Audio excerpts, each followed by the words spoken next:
And we are live, back again with another episode of World Cup Qualifiers Daily, and this would be number 11.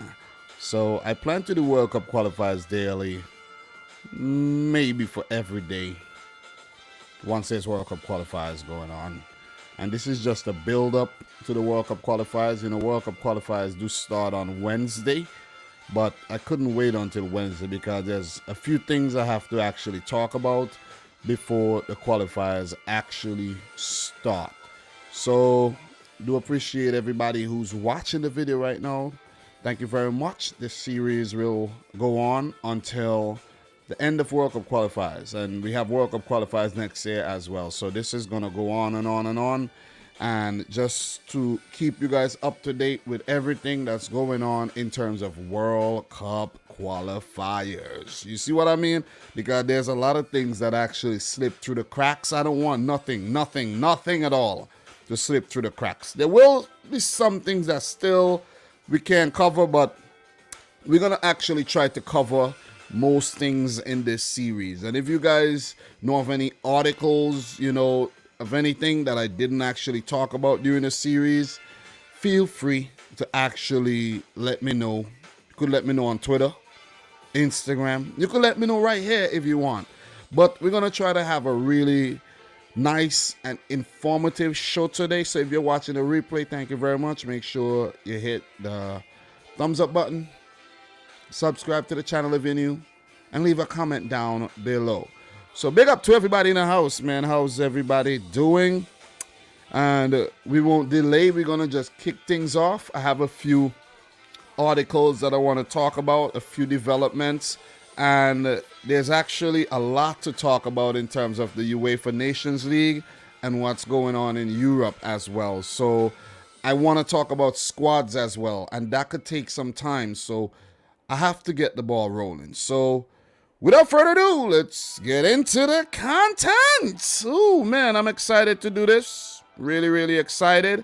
And we have to start things off. Let's start off in CONMEBOL. And I want to start off with some very, very important stuff in terms of the player availability from the Premier League to the red-listed countries. And I'm going to just get into this these articles. So I did a Google search because I didn't actually have anything before, but I did a Google search to actually bring this up on Premier League players going to South America, because remember we had a big problem the last time around, well, in September, and they were threatening to ban the players who did not travel.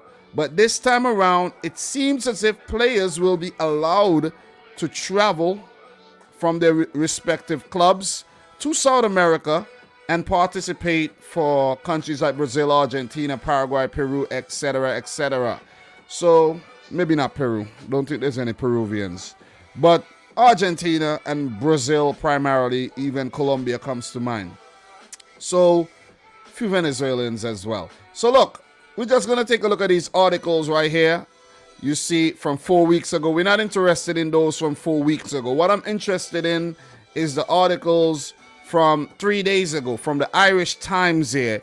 South American Premier League players allowed to travel for international break. Let's take a look at this one, and then we're going to look at the one from the Daily Mail that says clubs issue plea to South American players to come home early from World Cup qualifiers. And that's going to give us a lot of information that we need to understand on player availability from the players going to South America from England in the Premier League or the lower leagues. So South American players from the Irish Times allowed to travel for international break. Big up to everybody in here, man. If you're in here right now, it means you're actually a, big fan of the little series I got going on. More people will join as we go along, but we won't wait on the stragglers. If you're watching the replay, thank you again. So we're going to get into this one, guys. We're going to get into this one. So if you haven't yet liked the video, guys, make sure you smash the thumbs up button. It's World Cup Qualifiers Daily with your boy, Dominic Rich F.C. Big up to the boy Thriller, Trent Tiger Games Online School, Chicken Boy, Pierre Paquete, Elias Abdi, everybody who's watching right now, man. Thanks for tuning in. Let's get this. UK government announces rules that permit players to return from red zone countries. Very important. October 1st, this article came out. And we're going to be reading this article. We're going to be doing a lot of reading today. Reading is fundamental, as they say. So, look. The UK government has announced new rules to enable players who travel to red zone countries during the international break to play up on their return. But conditions will be stricter for those not fully vaccinated against COVID-19. This is very, very important right there. That statement is probably all we needed to know. So the government has announced new rules to enable players who travel to red zone countries during the international break to play upon their return.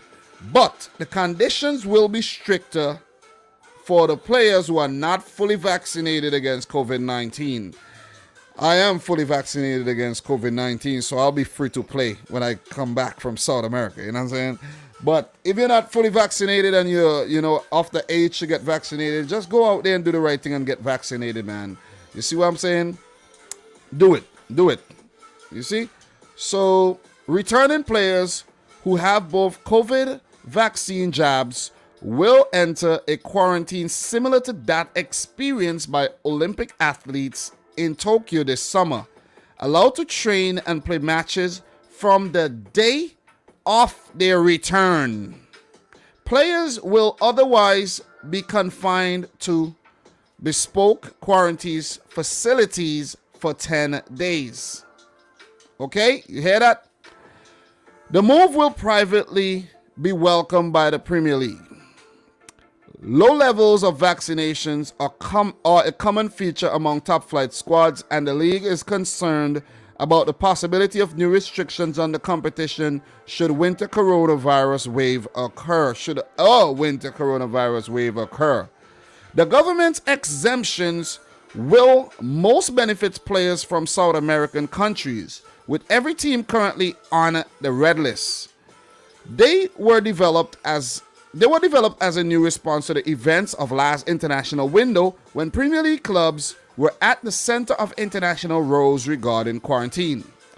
A government spokesman said, "We have worked closely with football authorities to achieve an outcome that balances the interest of both club and country while maintaining the highest levels of public health and safety."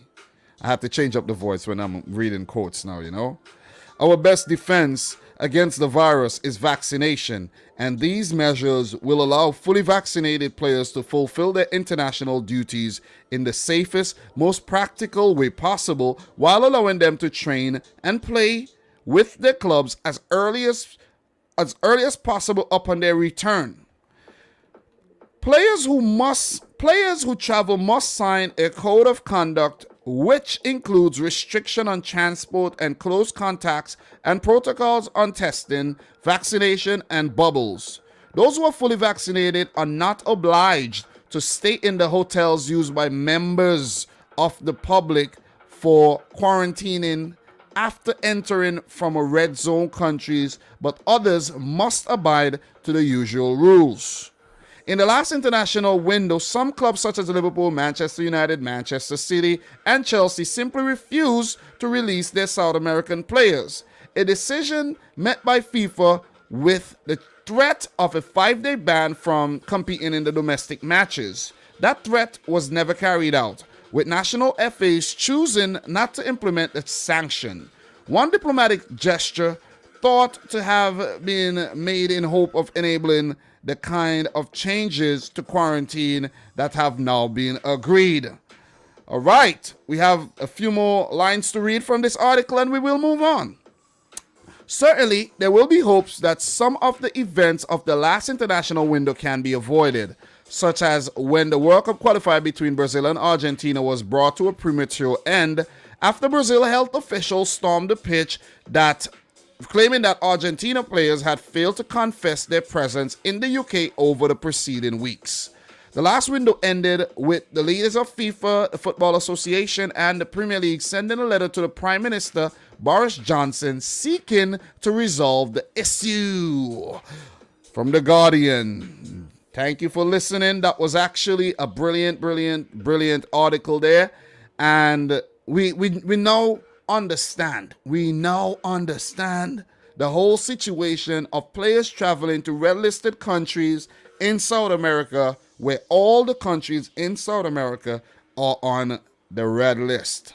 So once they're fully vaccinated, they can go there, they could play, come back to the Premier League and play right away, train. But there's special rules that apply, and I just went into those rules from that article.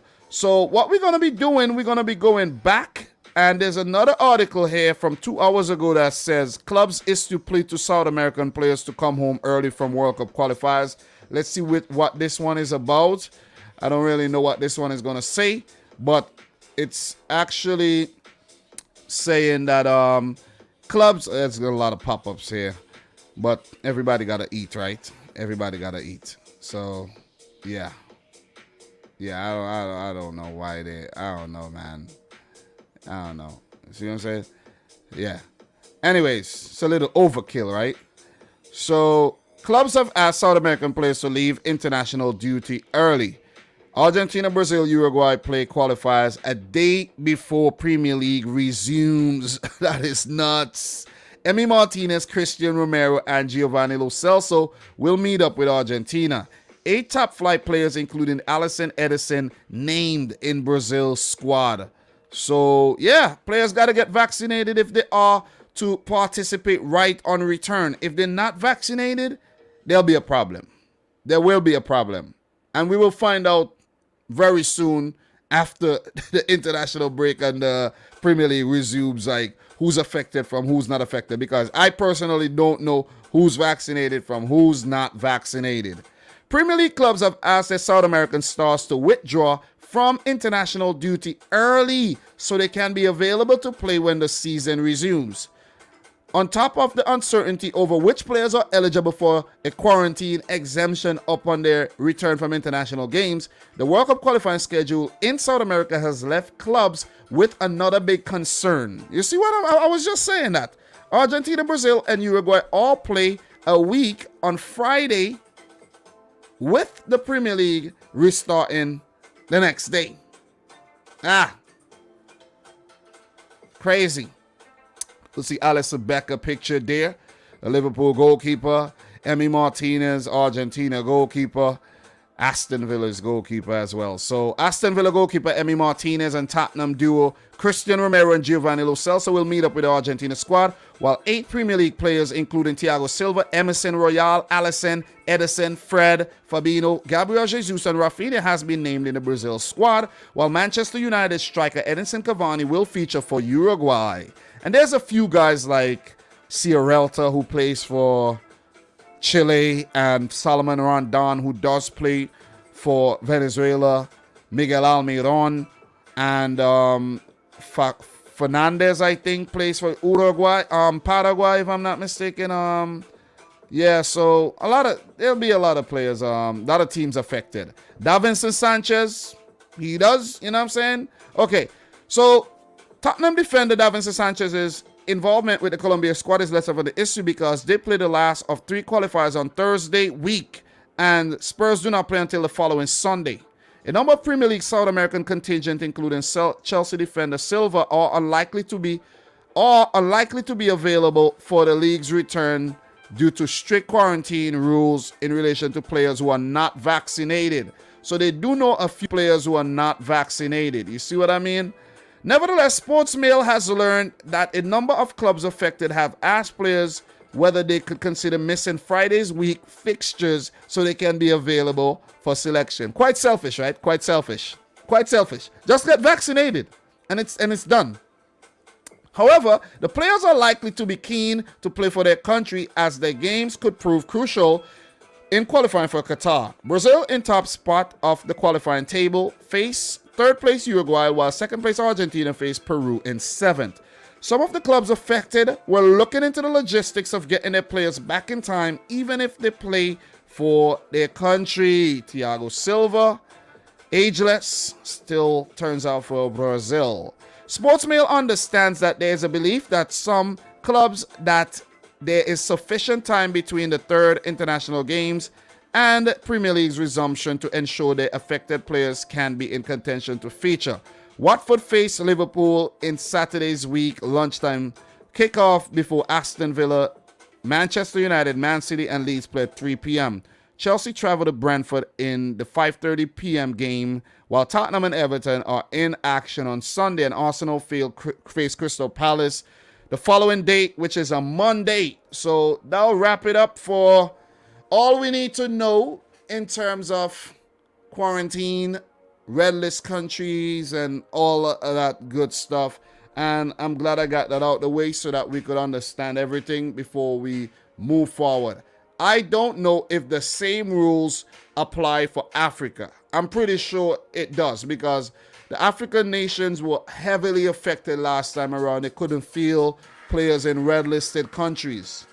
You see what I mean? So I'm pretty sure it affects Africa as well.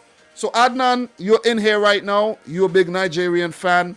Let me know if it applies to the African national teams as well. Appreciate that. So who do we have in the chat right about now? Playing 2 of 3 matches is fair. A lot of African players left after 1-2 games in the last window. That is true, but that wasn't even fair to the African teams though, because some teams were heavily affected. You see what I mean? So I don't think that is a fair. I don't think it's fair. You might think it's fair. I don't think it's fair. So what we're going to be doing, we're going to move on to another neat little article I have to share with you.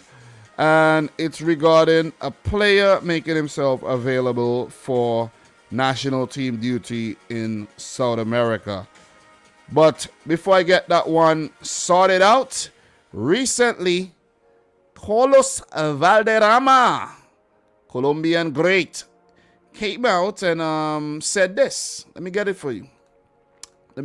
Since we're talking Colombia, we're talking about World Cup qualifiers. Let's talk about this. Let's go.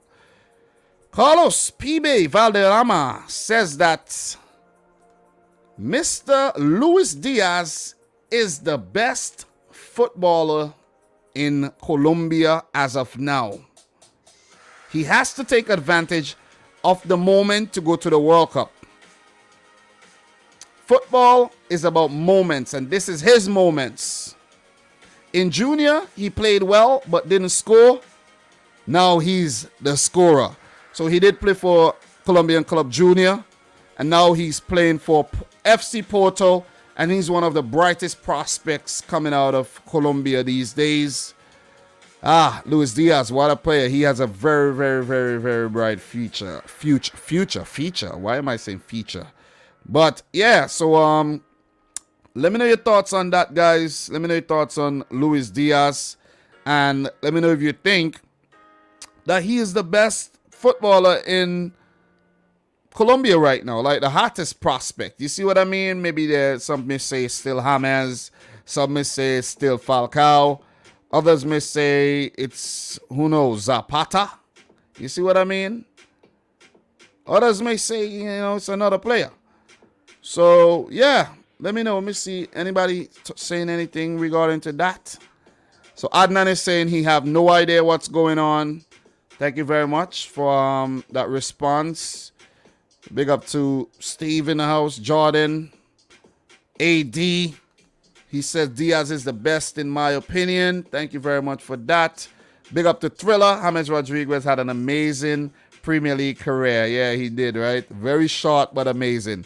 Guys, if you're in here and you haven't yet smashed the thumbs up button, make sure you do so. We'll definitely appreciate that. We have about 26 people in here and only 11 likes. Make sure we get the likes. Let's get the likes up to 25 likes, because this is a very niche type of stream, not for everybody. So if you're in here right now, just smash the thing. Big up to Julian Sinoweth, calling, saying goat, spamming the thing. It's cool. As long as you're respectful. You see what I mean? I'm fine once you're respectful. You know what I mean? That's all good. It's all good. So, yeah.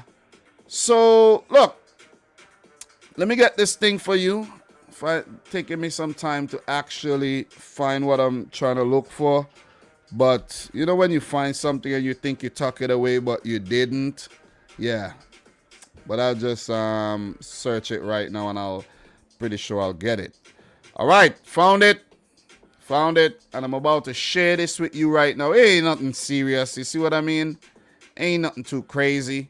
It's in regard to the squad announcements that I'll get to a little later in the stream.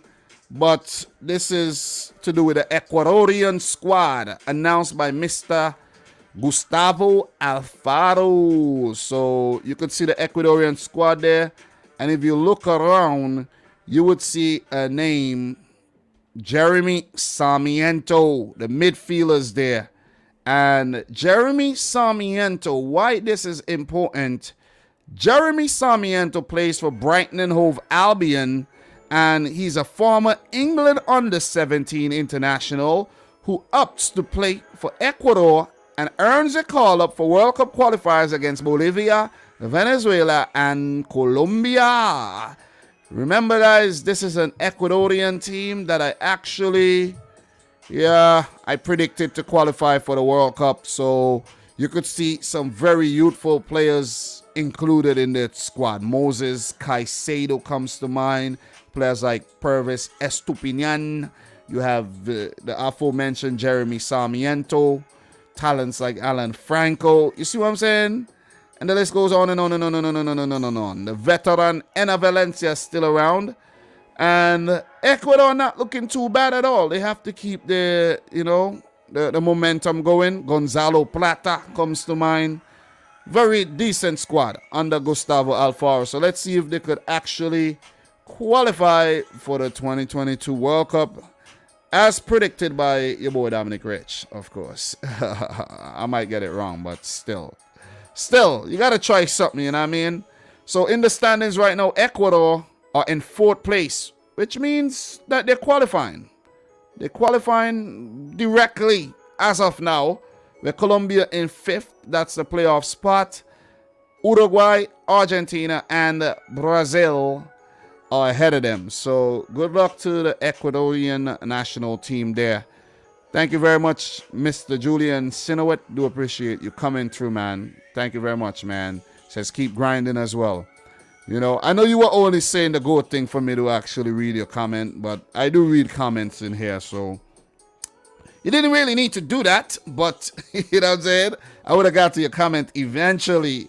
So guys, what we're going to be doing, we don't really have a lot to talk about in terms of CONCACAF right now.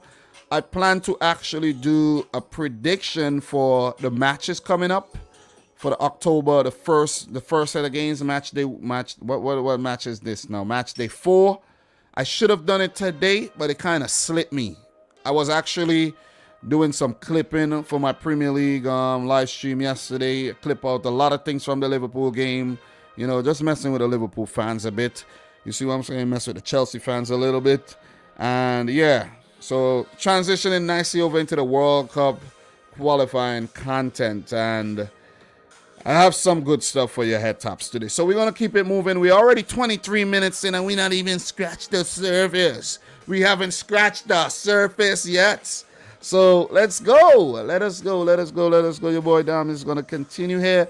And I have a few things to share with you from CONCACAF, and I'm going to do that right now. So let me just get my article back, and no pressure at all right now. No pressure. And we're going to start with this article. I found a very nice little thing here, and it's to do with the voting for the 2026 World Cup. And I'm going to actually share this with you right now. And you're going to love this. You're going to absolutely love this. Look at this, right? This is the 2026 FIFA World Cup election results. The United bid won, receiving 134 votes, while the Morocco bid received 65 votes. Let's just take some time to, give a moment of silence. Let me lower the music. A moment of silence for Morocco and their quest to actually host the World Cup. Because they've been trying for a long time, though. They've been trying for a long time. You see what I mean? Big up to Metro Blue. Bro, I haven't, bro. Thriller been telling me about that a long time. But I know what they are. But, yeah, still. Aaron Guy, how are you, man? Thanks for coming in. Thanks for tuning in, supporting the thing. Pierre Paquete, no problem, Dom. You can't always be doing everything. Just have 24 hours. Exactly, bro. Yeah. So, yeah. So, as you guys see here, a picture. The votes, of course, US and Canada, Mexico voted for themselves. South America, well, they didn't vote. I don't think they voted.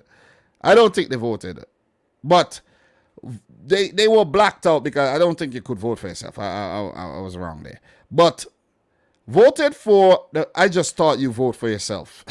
I don't know if you could vote for yourself. But I'll vote for myself. If there's an election, you're allowed to vote, so you vote for yourself. But it voted for United. The South American countries, the Central American countries, all voted for the United bid, and the Caribbean countries, while Cuba abstained. And if you look at the picture closely, Brazil voted for Morocco. The Southern African countries did not vote for Morocco. And some of the Western African countries did not vote for Morocco. See what I'm saying? So you could see Morocco in red, and the pink countries voted for Morocco. Most of Africa did vote for Morocco, and China voted for Morocco. And I think that country next to China there might be Kazakhstan, while Russia voted for the United bid. Australia did vote for the United bid. And you see that country there in the middle voted for neither. Which country is that, though? Which country is that in the middle there? That looks like one of them Gulf countries. I need to find. What country is that, though? I don't even know what country is that. That might be Iran, you know. That might just be Iran. Let me find out what country that is. Let me see. World map. I'll let you guys know what country that is, right? Because that country is pretty, it's not like, it's not giving names. I just know the map, kind of. So, all right. That country, yeah, I was right. That country is Iran.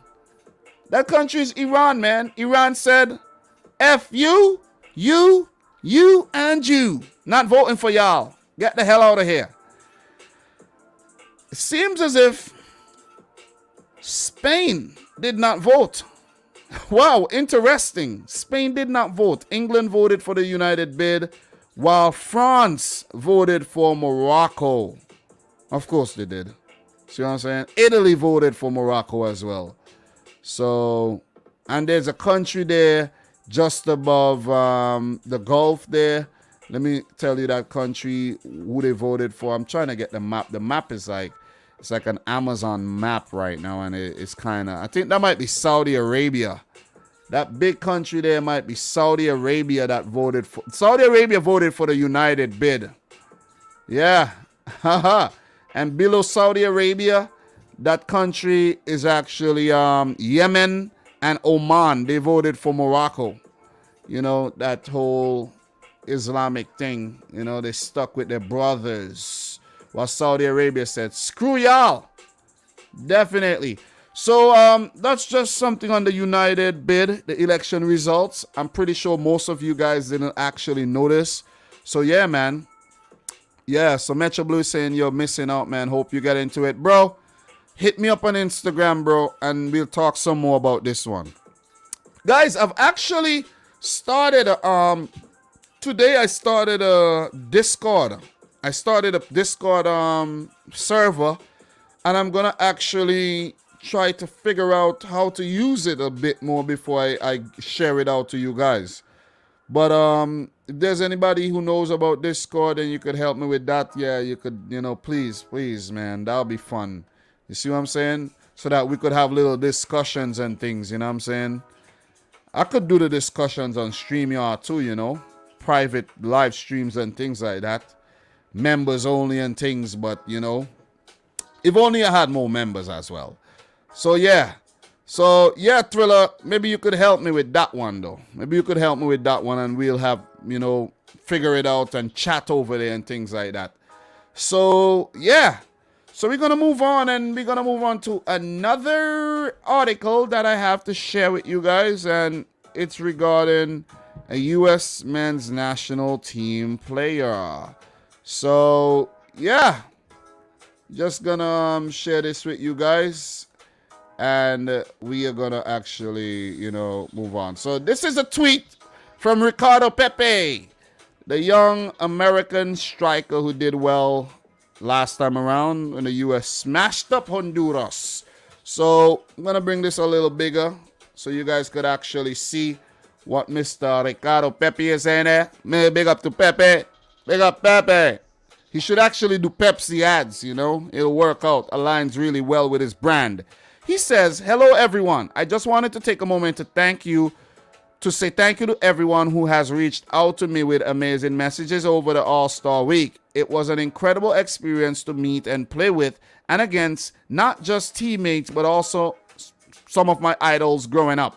I grew up in a unique part of the USA, living in El Paso, and having my family in Ciudad Juarez meant every week I would cross the border to visit friends and family. I have grown up always immersed in my Mexican heritage. I love everything about my culture, my people, my food, and I am very proud to be Mexican American. At the same time, I was born and raised in the USA. This country has given me and my family a home and endless possibilities to achieve my dreams. It has supported me, it has lifted me up, and it has shown me when you work hard, you will be rewarded. Maybe in Mexico, if you work hard, you won't get rewarded. You see what I'm saying? That's what he's basically trying to say. I am very proud to be called in to help the U.S. men's national team qualify for the 2022 World Cup. This means the world to me. I will give my everything for you all. Thank you, and I can't wait to see you in Nashville." Heartfelt message, and he did the damn thing down in San Pedro Sula and helped the USA smashed Honduras to bits and pieces, to glass, grounded into powder. Ricardo Pepi, yours truly. And I also ran into an article that says Mr. Ricardo Pepi is, being scouted by Ajax. This is huge. This is absolutely huge. You see what I mean? This is huge. So let me know your thoughts on Ricardo Pepi in the chat. And, we're going to move on pretty soon. All right, let me stop. Maybe I'm pissing people off with that weird voice. You know what I'm saying? Am I pissing you off with a weird voice or not? Am I? So, yeah.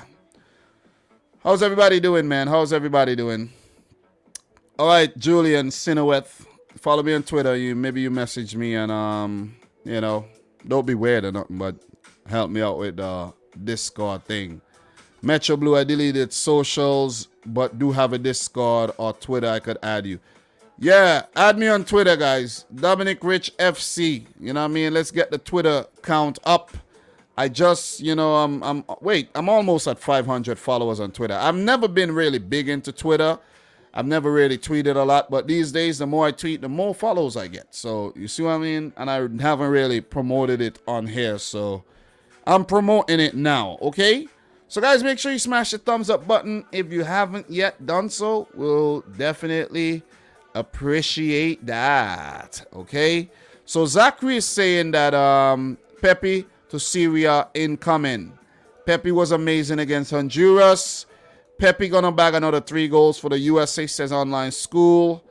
Zachary, 3 Syria teams looking at him. Yeah, and Ajax, I heard. A lot of teams are probably scouting him at the moment, and it's definitely probably on the strength. So you will do prediction video for CONCACAF later tomorrow? Yes. Actually, if I have time tonight, I might actually do them tonight. I don't know. I don't know. But I came home from work, guys, and I took a nap. I had to take a nap. I had scheduled this for 6:30, but 6:30 was a little too early. So I took a nap, and now I'm fully energized and ready to actually conquer the World Cup qualifiers daily. You get it?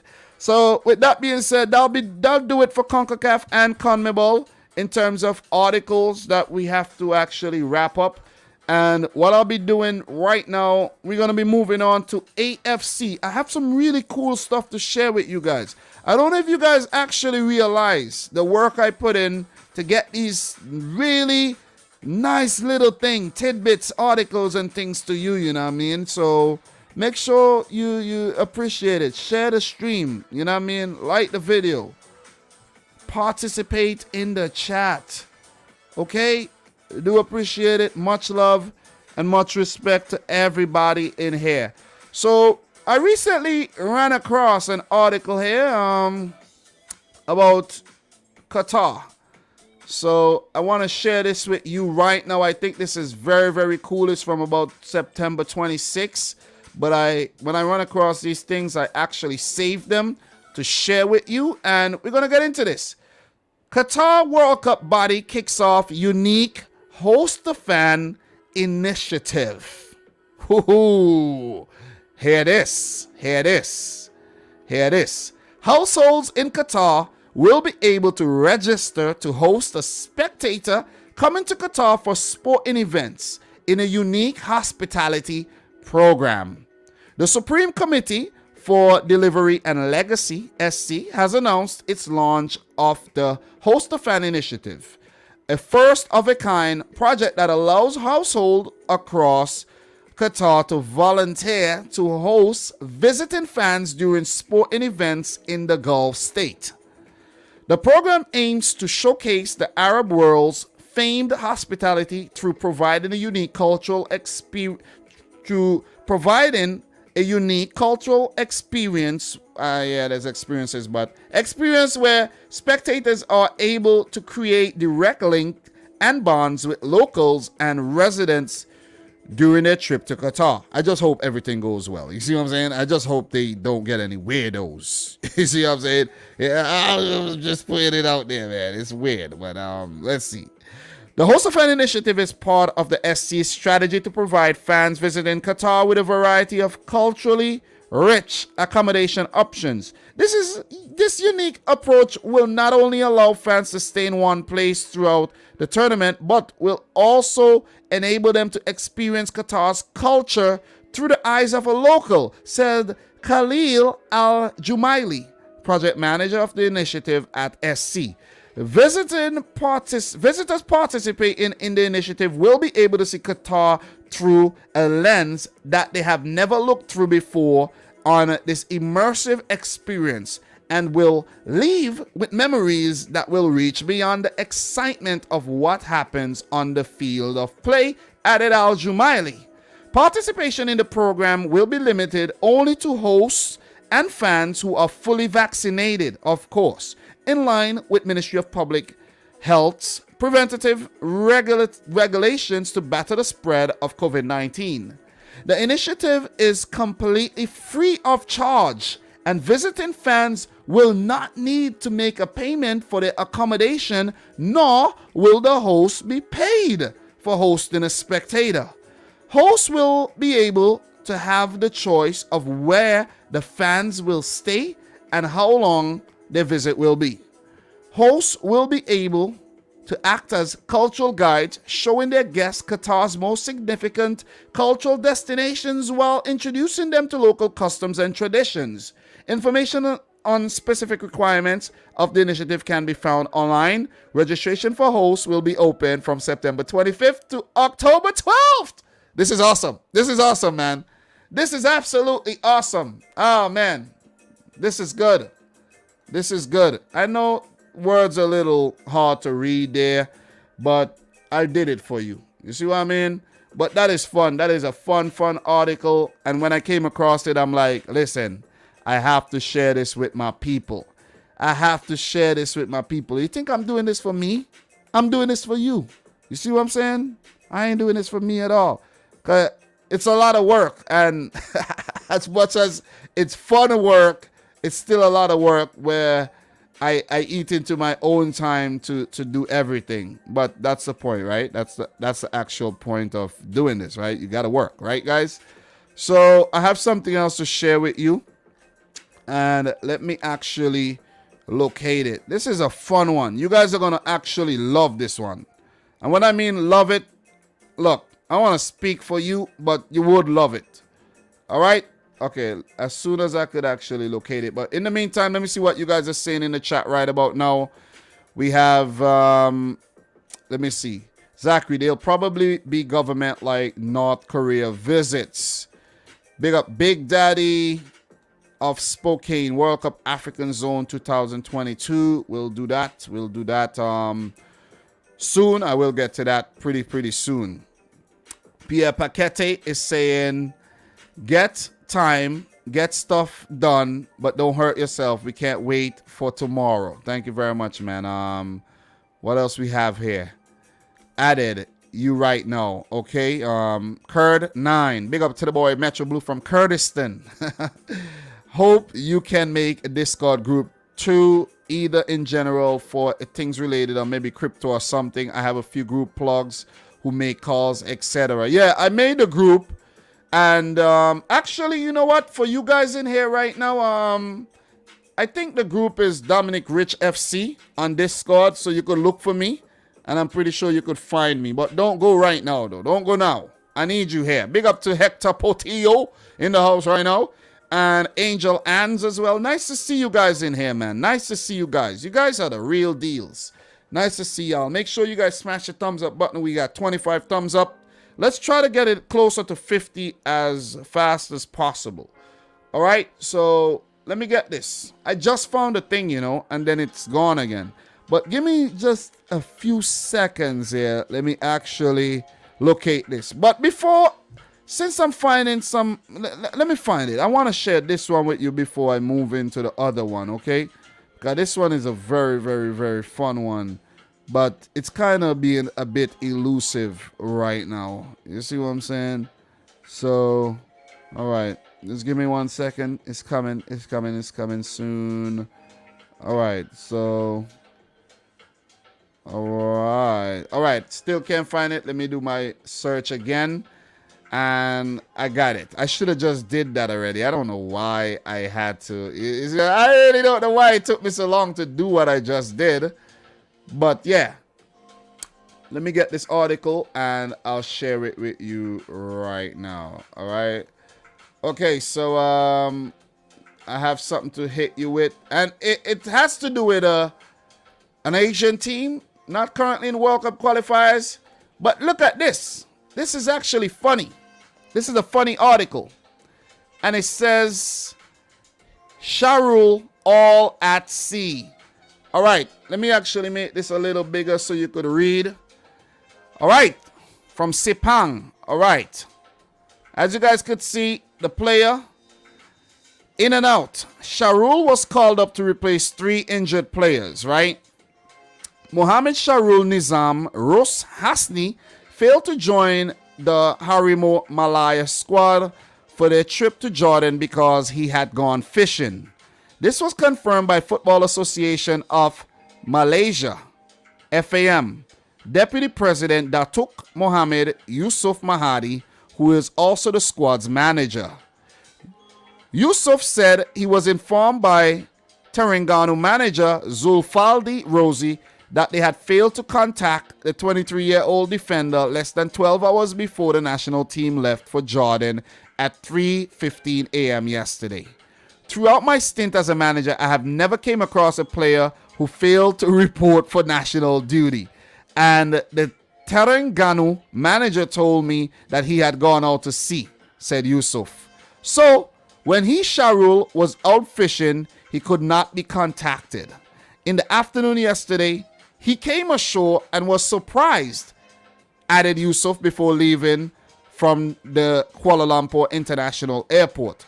Malaysia, ranked 154th in the world, will face Jordan, who ranked 93rd, in 2 friendlies at the King Abdullah Stadium in Amman on October 6th, and Uzbekistan, number 84 ranked, at Amman International Stadium on October 9th.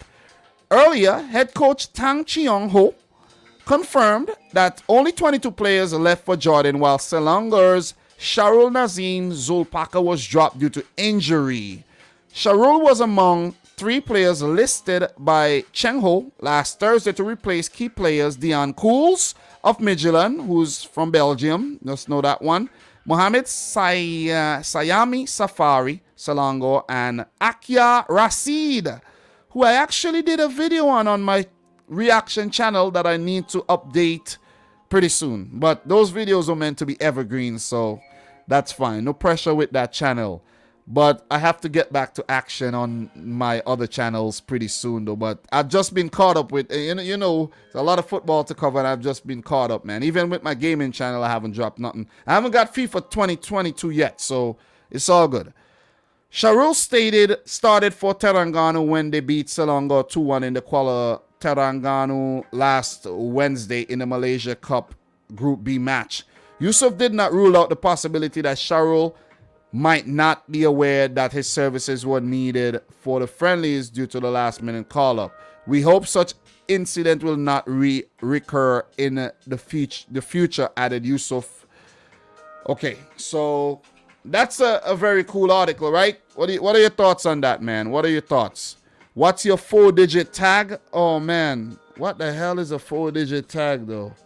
Let me see if I could actually locate this 4-digit tag thing you're talking about. I don't even know, man. Discord. I signed up for it. I didn't know anything about no damn 4-digit tag. Seriously, I really didn't.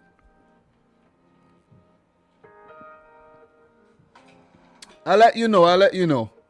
Let me see. 4-digit tag. Jesus Christ. Man, I don't even know. All I know, yeah, I don't know what that is, man.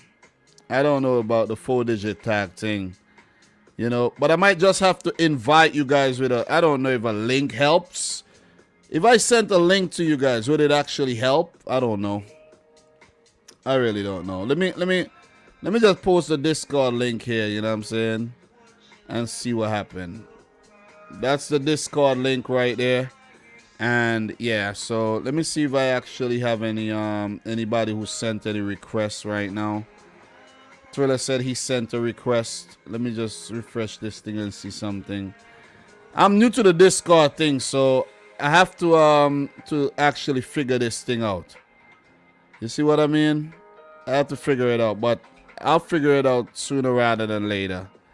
Oh, 30-58, man. Oh, I see you guys, man. I see you guys. Hey.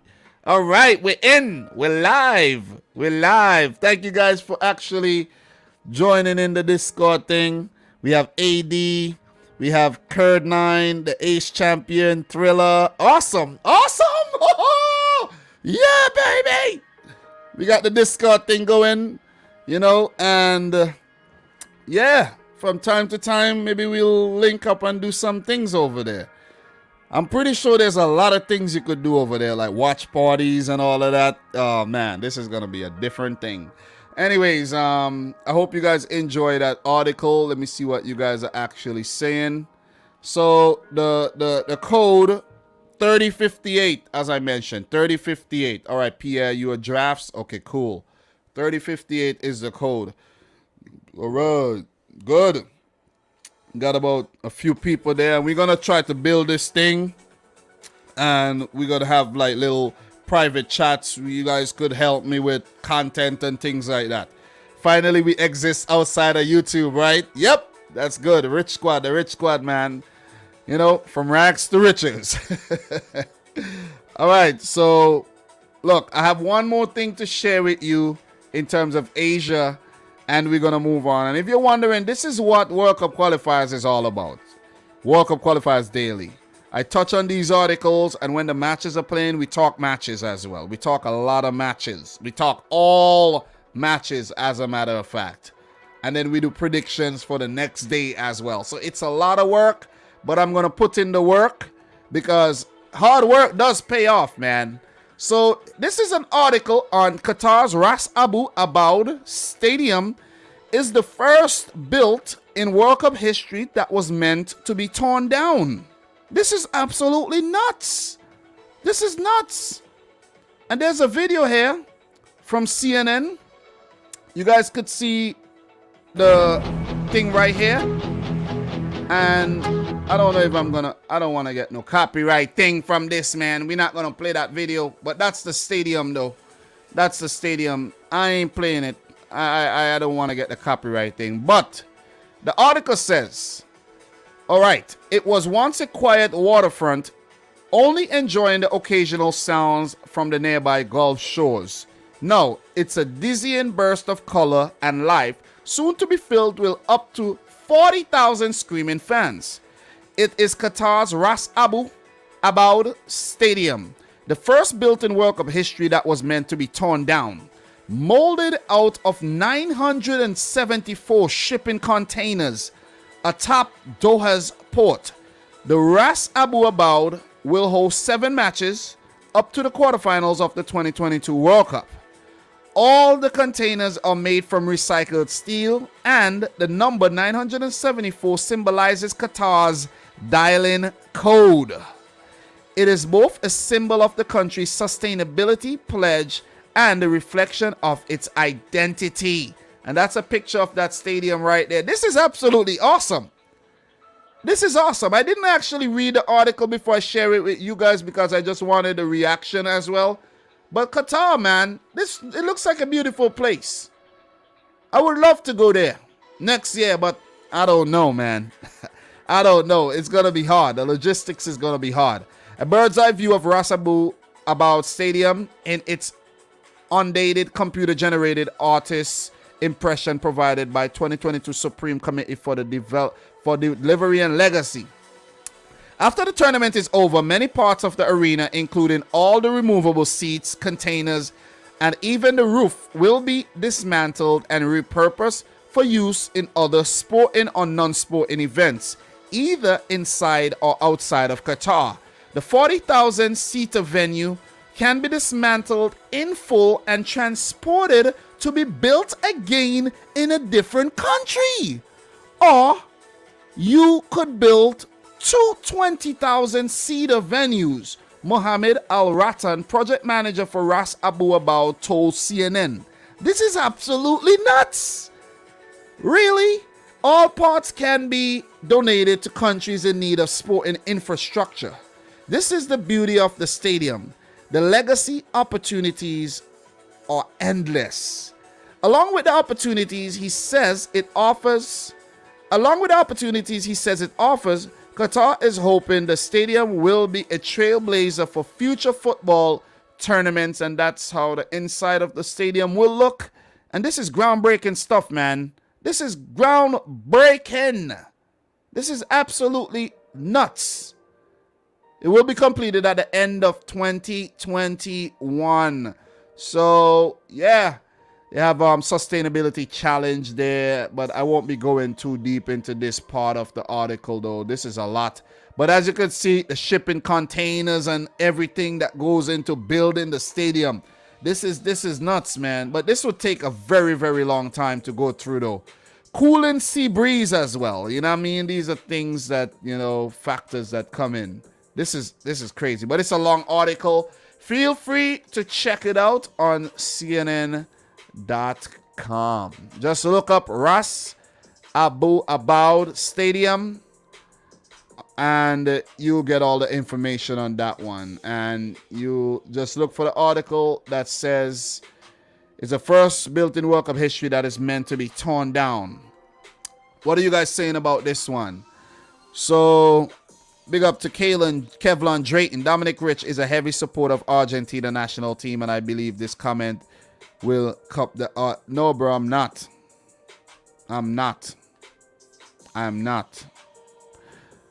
a big heavy supporter of Argentina. They could go all the way. What you think? Yeah, I do think they could go all the way, but I don't think I'm not a heavy supporter of Argentina, though. I don't know where you got that from. I really don't know where you get that from, bro. You see what I'm saying? So yeah, anyways, that'll do it for Asia. I have a big one for you. I got a big one for you. I just said I got a big one for you, and I've been promising you guys something on this confederation for quite some time, but never shared anything. So I'm going to get that for you right now. And we're going to move into the next confederation. Could somebody guess which confederation I'm talking about? Let me know in the chat. Let me know which confederation you actually think I'm talking about. Come on, man. Come on, let me know. Let me know. Let me know. Let me know. Let me know. All right. Okay, so I got this to share with you. Let me see if anybody got it right. What am I talking about? Talk to me. Talk to me. Talk to me, man. Talk to me. I see everybody's in the Discord server right now. Guys, come out the Discord server, man, and let's go. I should have never shared the Discord server with y'all. But big up to everybody in here right now in the Discord server, though. You know what I'm saying? How could I get rid of this server from you guys right now? How could I, like, take the server offline or something? You know? Is that what I need to do? Talk to me, guys. Focus here. Focus. Anyways, let us go. Let me drop this and we're going to move on to the next thing. And this is on the OFC. So there's finally news on the OFC, guys. Finally news on the OFC. And yeah. I'm out of the Discord server right now. You guys could stay there if you want. But OFC update on FIFA World Cup Qatar 2022 Oceania Qualifiers. Written by Savannah Tafau Levy on September 16th. So I actually had this, but I was waiting for when I did a World Cup Qualifiers daily to share it with you guys. So it only had 29 shares. People don't really care about OFC, it seems. But yeah, man. Costa Barbarouses takes a shot against Solomon Islands during 2018 FIFA World Cup Russia Qualifiers. So Solomon Islands did play New Zealand in the playoff match. So the article reads, in response to logistical challenges presented by the COVID-19 pandemic, Oceania Football Confederation is exploring the opportunity to play the FIFA World Cup Qatar 2022 Oceania Qualifiers in Qatar early next year. On September 15th, agreement was reached by the OFC Executive Committee that it was not possible at this time to organize a qualifying competition within the Oceania region. Following prior extensive discussions between the OFC, AFC, and FIFA, the OFC Executive Committee approved that the FIFA World Cup Qatar 2022 Oceania Qualifiers will be played in Qatar in March of 2022, pending further approval from FIFA, or further FIFA approval. OFC General Secretary Frank Castillo said finding a way for the qualifiers to go ahead is a priority. Despite the issues presented by the pandemic and subsequent border restrictions in our region, we are working hard to ensure these games can still take place, Castillo said. As an organization, we continue to work towards the goal of qualifying 2 teams for the 2026 World Cup, and 2027 we are committing to pushing forward with opportunities for Oceania nations to appear on the international stage, even during these challenging times. And when they said 2 for the 2026 World Cup, it means that 1 team will qualify directly to the 2026 48-team World Cup, and another team will get into the playoff mini tournament for the remaining slots. He also said, I'd like to acknowledge and thank FIFA, AFC, and Qatar Football Association for their support through this process. OFC will provide an update when further information is available. So that's the update on the OFC right now, guys. Big up to Andre Guntz in the house, Metro Blue, AD744, Thriller in the house as well. Still Online School, Steve the Asian Sensational, Kelvlon Drayton says, so what national team do you support, bro? I live in America. I'm an American citizen. Take a guess. See what I'm saying? And I'm from St. Vincent, so take another guess. Occasionally, I do these little things where if there's a tournament, I pick a team out of a hat and support that team. And at the World Cup, I was supporting Belgium. For the Asian Cup, I supported Syria. For the AFCON, I think I can't remember who I got for the AFCON. I can't remember at all, but it's probably a weaker team. But these are things, I think I got Nigeria. But these are things that I have been doing over the last couple, big tournaments. But yeah, I don't support, I don't support Argentina like that, bro. So look, that is all I have for you from the OFC. And officially, we have been streaming for 1 hour. That's not bad at all. We got 29 likes. If you're watching right now and you haven't yet liked the video, make sure you smash up the thumbs up button. Let's at least get to 30 before we get into Africa. And then after Africa, we're going to go into UEFA, where we have a lot to cover. The UEFA Nations League and some other articles. I'm going to try to run through these articles as fast as I can. It doesn't mean that I'm rushing things. It just means that I'm going to get a move on in terms of what I have to actually share with you. So we are going to move into Africa, and I have something right now to share with you. Right now. Let's go. And I said now, but I didn't actually mean right this now. But here we go. Africa. First story from Africa. And we go into Twitter. And there's an article on Gernot Rohr, the national team manager of Nigeria. And the article says, Gernot Rohr has not been paid for 8 months as Nigeria faced Central African Republic in the 2022 World Cup qualifiers this week. Rohr, and a monthly salary of $45,000 directly pays the team's video analyst, chief scout, as well as fitness and goalkeeper trainers from his salary, which probably meant that Go had to go into his savings. This is ridiculous. 8 months, no payments? And this is from Oluwasina Okeleji on Twitter, and he's verified. Who is he? He's a multimedia sports journalist for BBC. He's a contributor at World Soccer Magazine, and so on and so forth. He have 100,000 followers.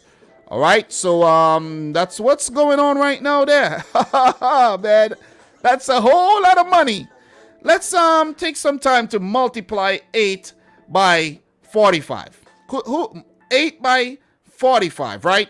That's pretty easy, guys. That is pretty easy. Just multiply 10 by 45 and just take away 2 months. Pretty easy, right? So 10 by 45 would be $450,000. You take away 2 months and you're left with about 375K or something like that, right? So yeah, something like that, right? Something like that. So yeah, 4, 5, 65, 365, I think, if I'm not wrong. All from the head, I'm doing the math. So that's Adnan, bro. Adnan. Yeah, what's going on? There are so many enemies of progress in Nigerian leadership, keeping a team from being great. Look, man, I don't know, man. That's a whole lot of money to owe me. And if you owe me my money, I'm going to come for you, man. I'm going to come for you. Definitely coming for you, though. So we're going to move on from that Gernot Rohr article. And we're going to move into something else here. And it has to be with a player. And it's also from the same journalist that I actually just shared with you. And I'm going to share this other article from him. And this one is on Crystal Palace latest star, Michael Olise.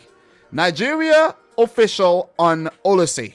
We realize his agent started flirting with the idea of him playing for Algeria.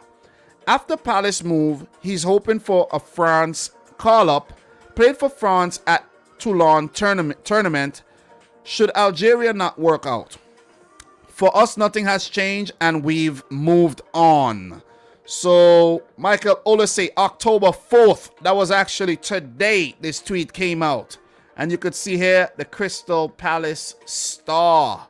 He scored in their latest draw against Leicester City, and he looks a good player.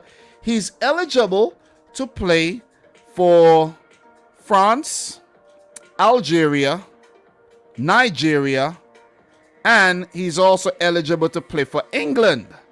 Who is he going to choose to play for? Who should he choose to play for, guys? Let me know. Let me know. So, Chase Athletics, the Nigerian coach is living off bonuses. He will get his money. I think he's on something under 50,000 a month. Yeah, 45K a month. Yeah.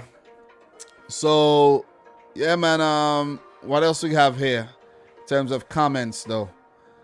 Let me see. How is he surviving, right? Someone says he's living on bonuses. Or maybe the locals are bringing him lunch, breakfast, and, breakfast, lunch, and dinner daily. Who knows? Maybe he got a Nigerian girlfriend or something. Who knows, man? What else he have?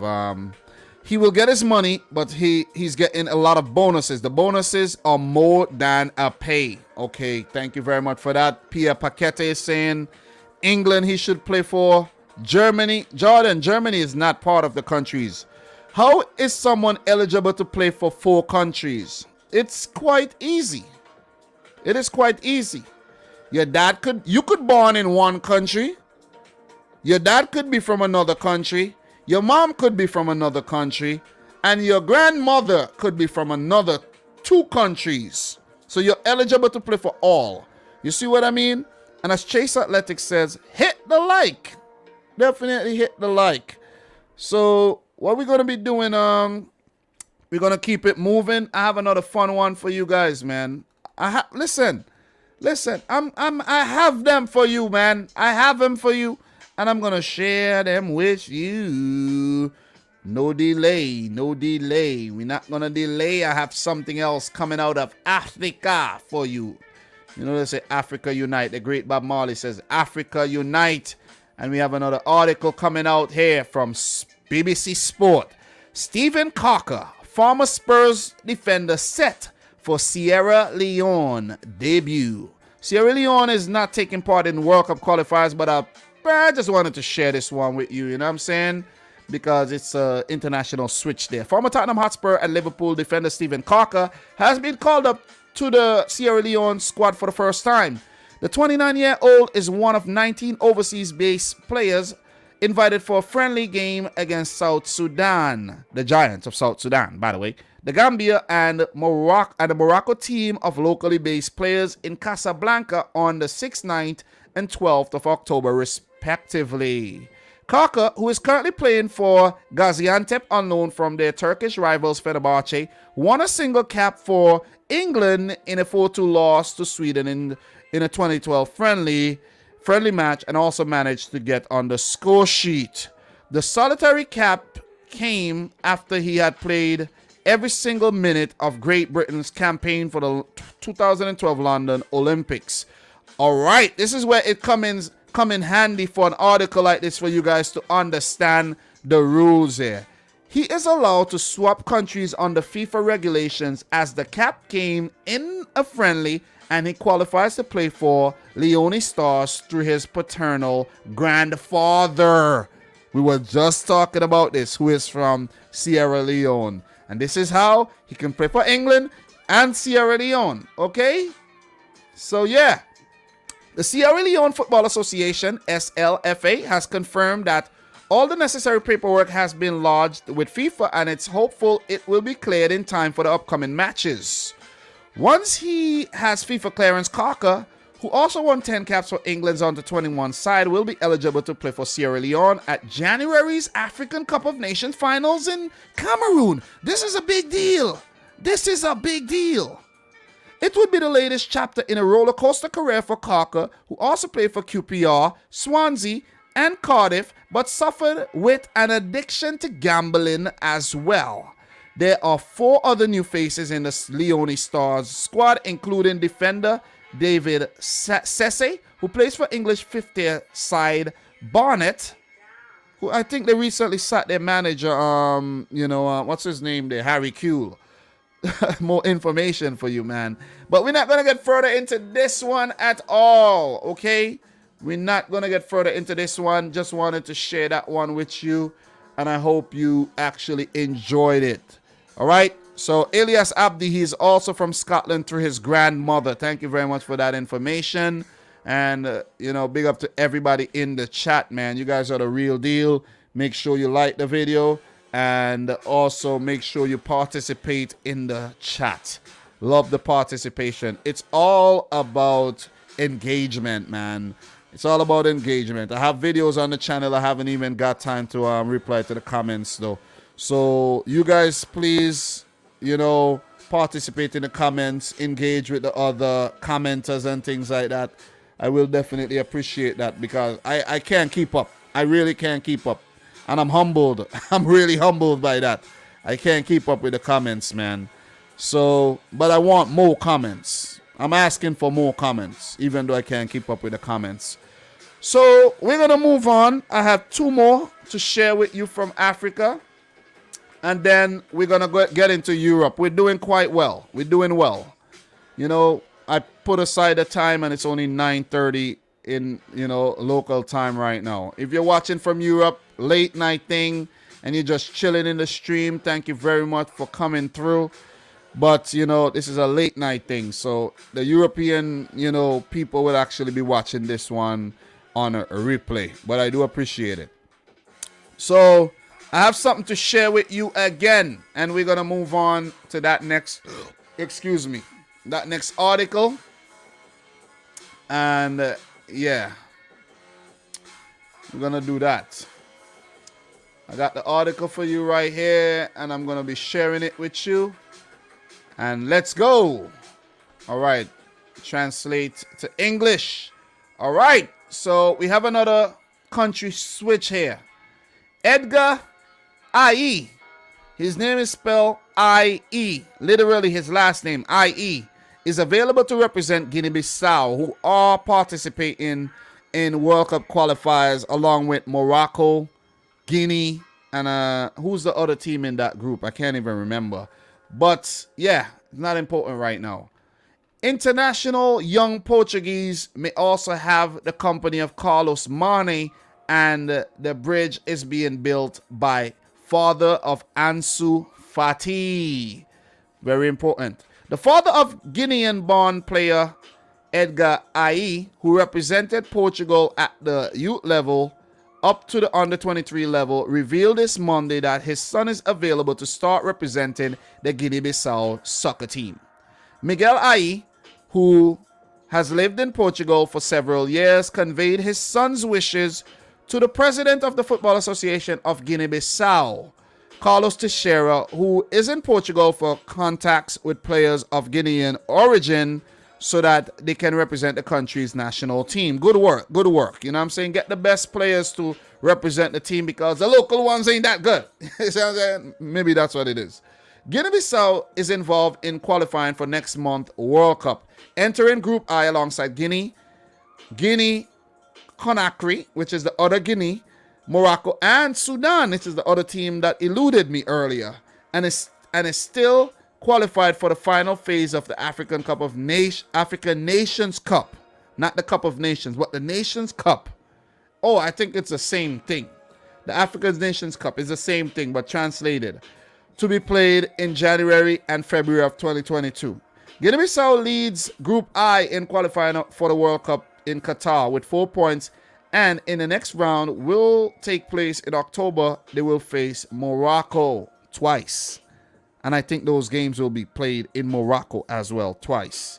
Edgar A's willingness to start representing Guinea-Bissau was confirmed by the president of the Guinean Federation, who said that bureaucratic procedures are still underway so that the player can be called up as soon as possible. Currently playing for Turkish side Trabzonspor, 27-year-old centre-back trained at Sporting, was born in Guinea-Bissau but left the country at a very young age.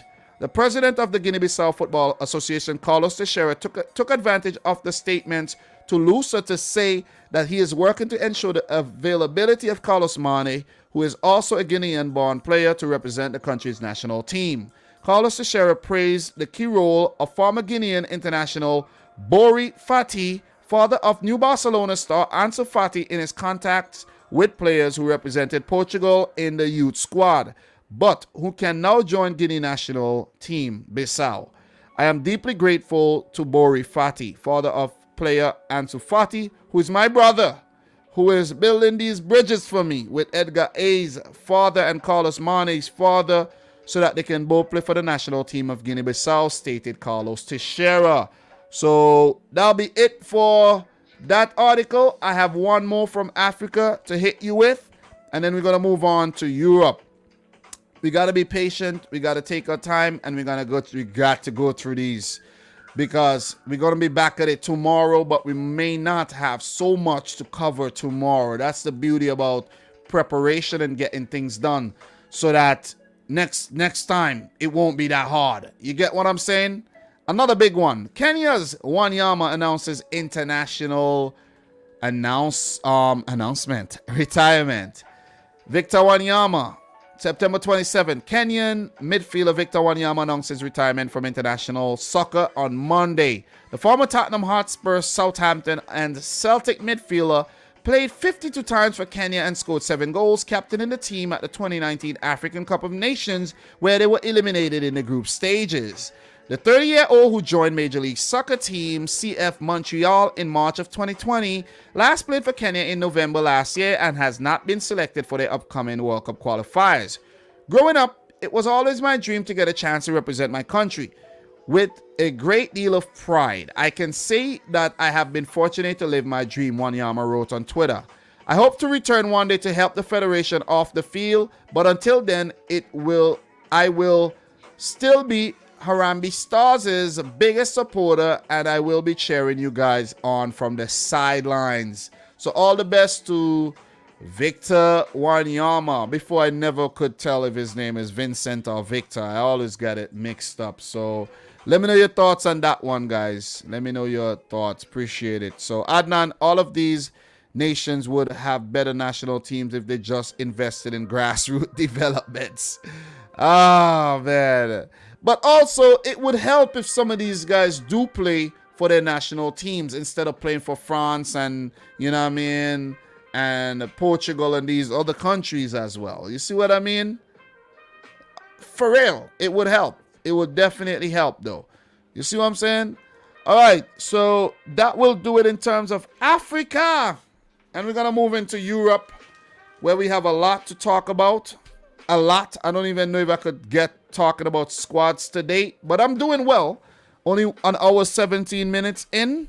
Let's see if we could wrap up these little articles here in like 15 minutes, and then we get into the UEFA Nations League. That'll take a while, and then we'll get into the squads, because the stream this is not no quick stream.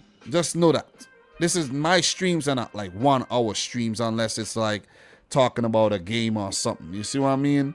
These are marathon streams, if you understand what I'm talking about. So, look, we're going to get into UEFA. And before we do, hi, how's everybody doing? How are you? How are you feeling, man? Yeah, just wanted to get a little closer, you know what I mean? But let's get into these. Let's get into these little articles right now, and I have a few of them, but it won't take long. This won't take long at all, and I promise not to go too deep into them. You see what I'm saying?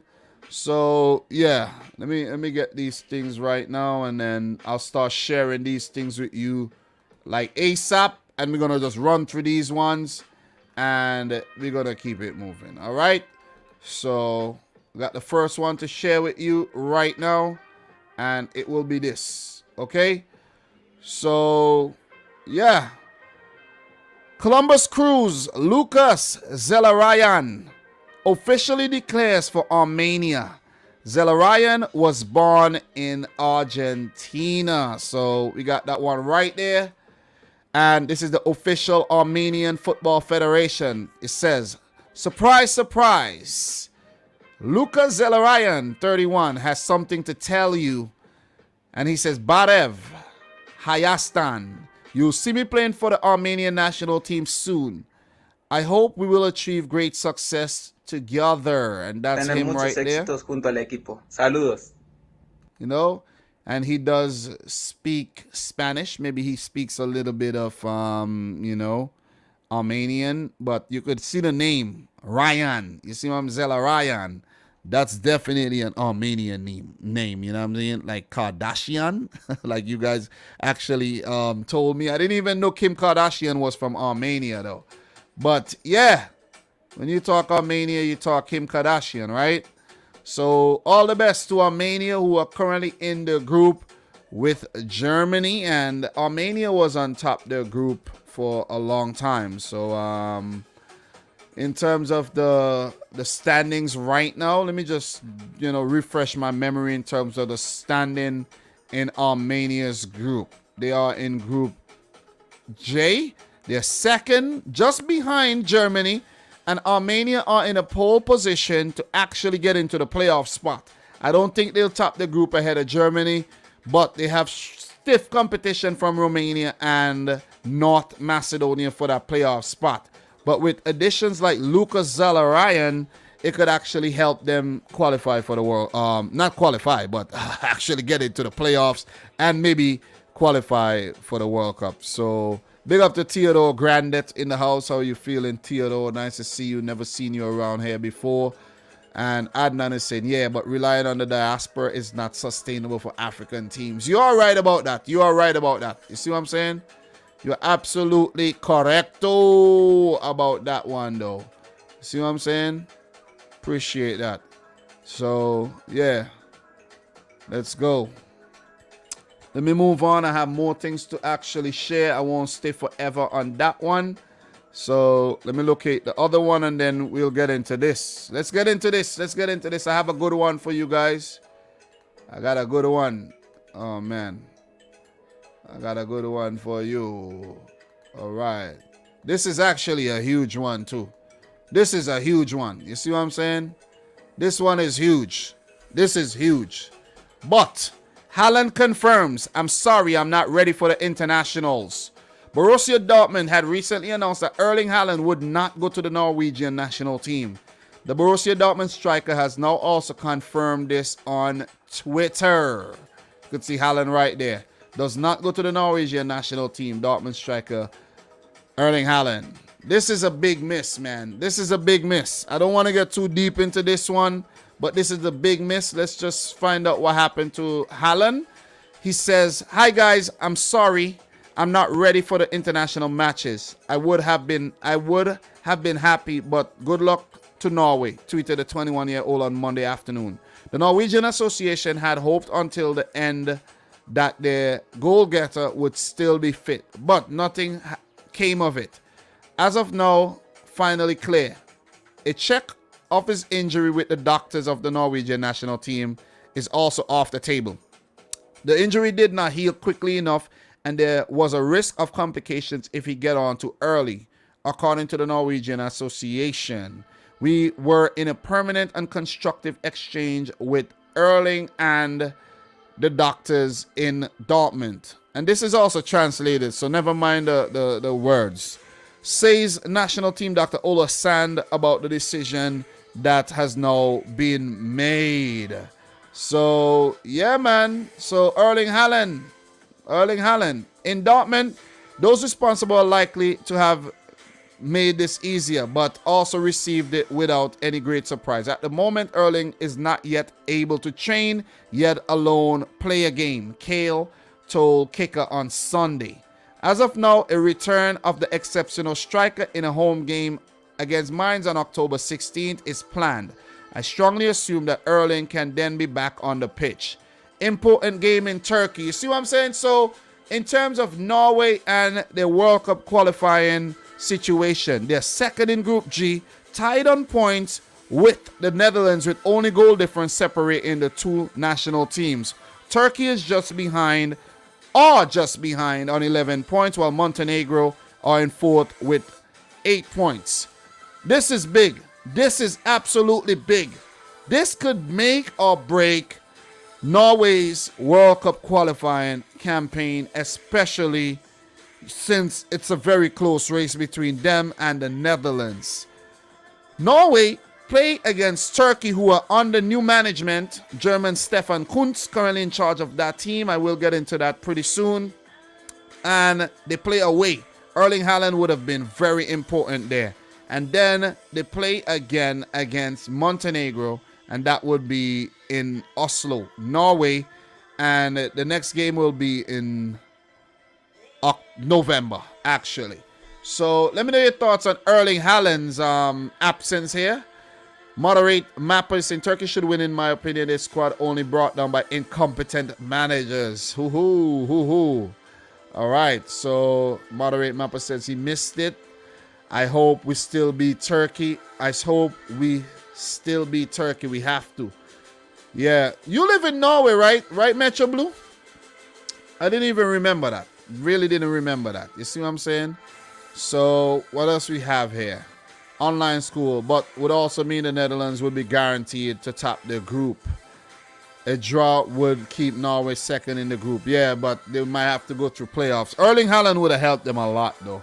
But he won't be available for the games coming up. So that is just something we have to keep in mind going forward. So I have another article to share with you right now, and we are going to move into that one.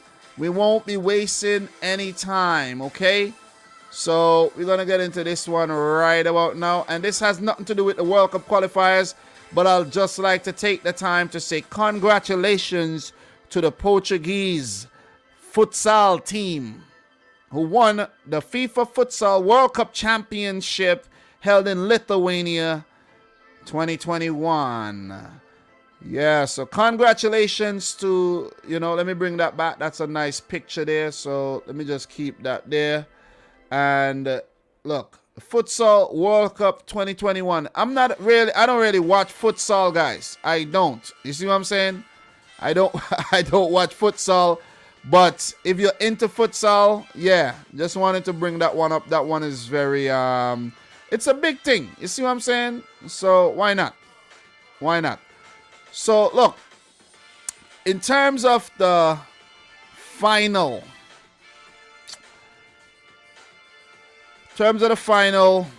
Portugal did beat Argentina 2-1. And they beat Kazakhstan on penalties after the game ended in 2-2 to get through to the final. They brushed aside Spain 4-2 in the quarterfinals. And in the round of 16, they let me just locate that for you. They got the better of Portugal, Serbia 4-3. There's also, I've seen a game here, 9-8 between Iran and Uzbekistan. It's a smaller pitch and everything, and that could actually happen. You see what I'm saying? And I've seen here that Russia was in there, but they participated as RFU. And I did mention that. In a previous World Cup qualifying video, that if Russia qualifies for the World Cup, they will go in as RFU and not Russia. And they're using like a different signal on their flag. So that's just something that, we just had a little foresight of. Let me actually share that with you right now, which is a little, little tidbit right there. Look, this could be Russia at the 2022 World Cup, guys. RFU with the Olympic flag. You see what I'm saying? Because I'm pretty sure at the Olympics too, they were probably using that same thing, right? So yeah, just wanted to share that one with you as we get these lovely little articles in. Just squeezing them in, man. Squeezing them in for y'all. You see what I'm saying? Squeezing them in. So look, there's also been news. Zlatan Ibrahimovic has withdrawn from the Swedish national team as well, and that's just something to note since he was mentioned, to be part of the squad. But we're not gonna get into that one. We won't be getting too deep into that one right about now. But he's replaced by Victor Gallo Querez. And as I locate these other little articles I have to share with you, how are you guys feeling? And have you taken some time to smash the thumbs up button? We'll definitely appreciate that, man. Definitely will appreciate that. So, look. Let me find the next article that I want to touch on. Remember, I did talk about Matty Cash potentially switching from, getting his Polish passport and potentially playing for Poland in the future. It was, confirmed by Fabrizio Romano after I had actually mentioned it in my live stream. I did this before Fabrizio Romano, though. I just want to put it out there. You know what I mean? I was first. I was probably one of the first YouTubers to talk about this. Okay? Just want to put it out there. I'm going to take the damn credit. Aston Villa right by Matty Cash. Father Stuart confirms UEFA CONMEBOL. We've started the process to receive Polish passport months ago, and it should be completed soon. Matty would be open to play for Poland national team if and only if they want to. Big up to Philip M in the house. How are you doing, Philip M? Thank you very much for tuning into the live stream. Guys, we have 36 thumbs up. We need 14 more to get to 50. Make sure you guys smash the thumbs up button. Let's get the live stream closer to 50. Dom broke the news before the Gospel of Romano. Hell yeah, I did. Big up to Nar Camo. Did you do Asian World Cup qualifiers? No, we didn't talk about that yet. We'll do that tomorrow. We actually just touched on a few little articles that came out of the Asian Confederation, but we didn't go into the matches. We're not doing matches today. No matches today. Okay? No matches. We will not be playing with matches today. Okay? Never play with matches, especially if you're under the age of 13.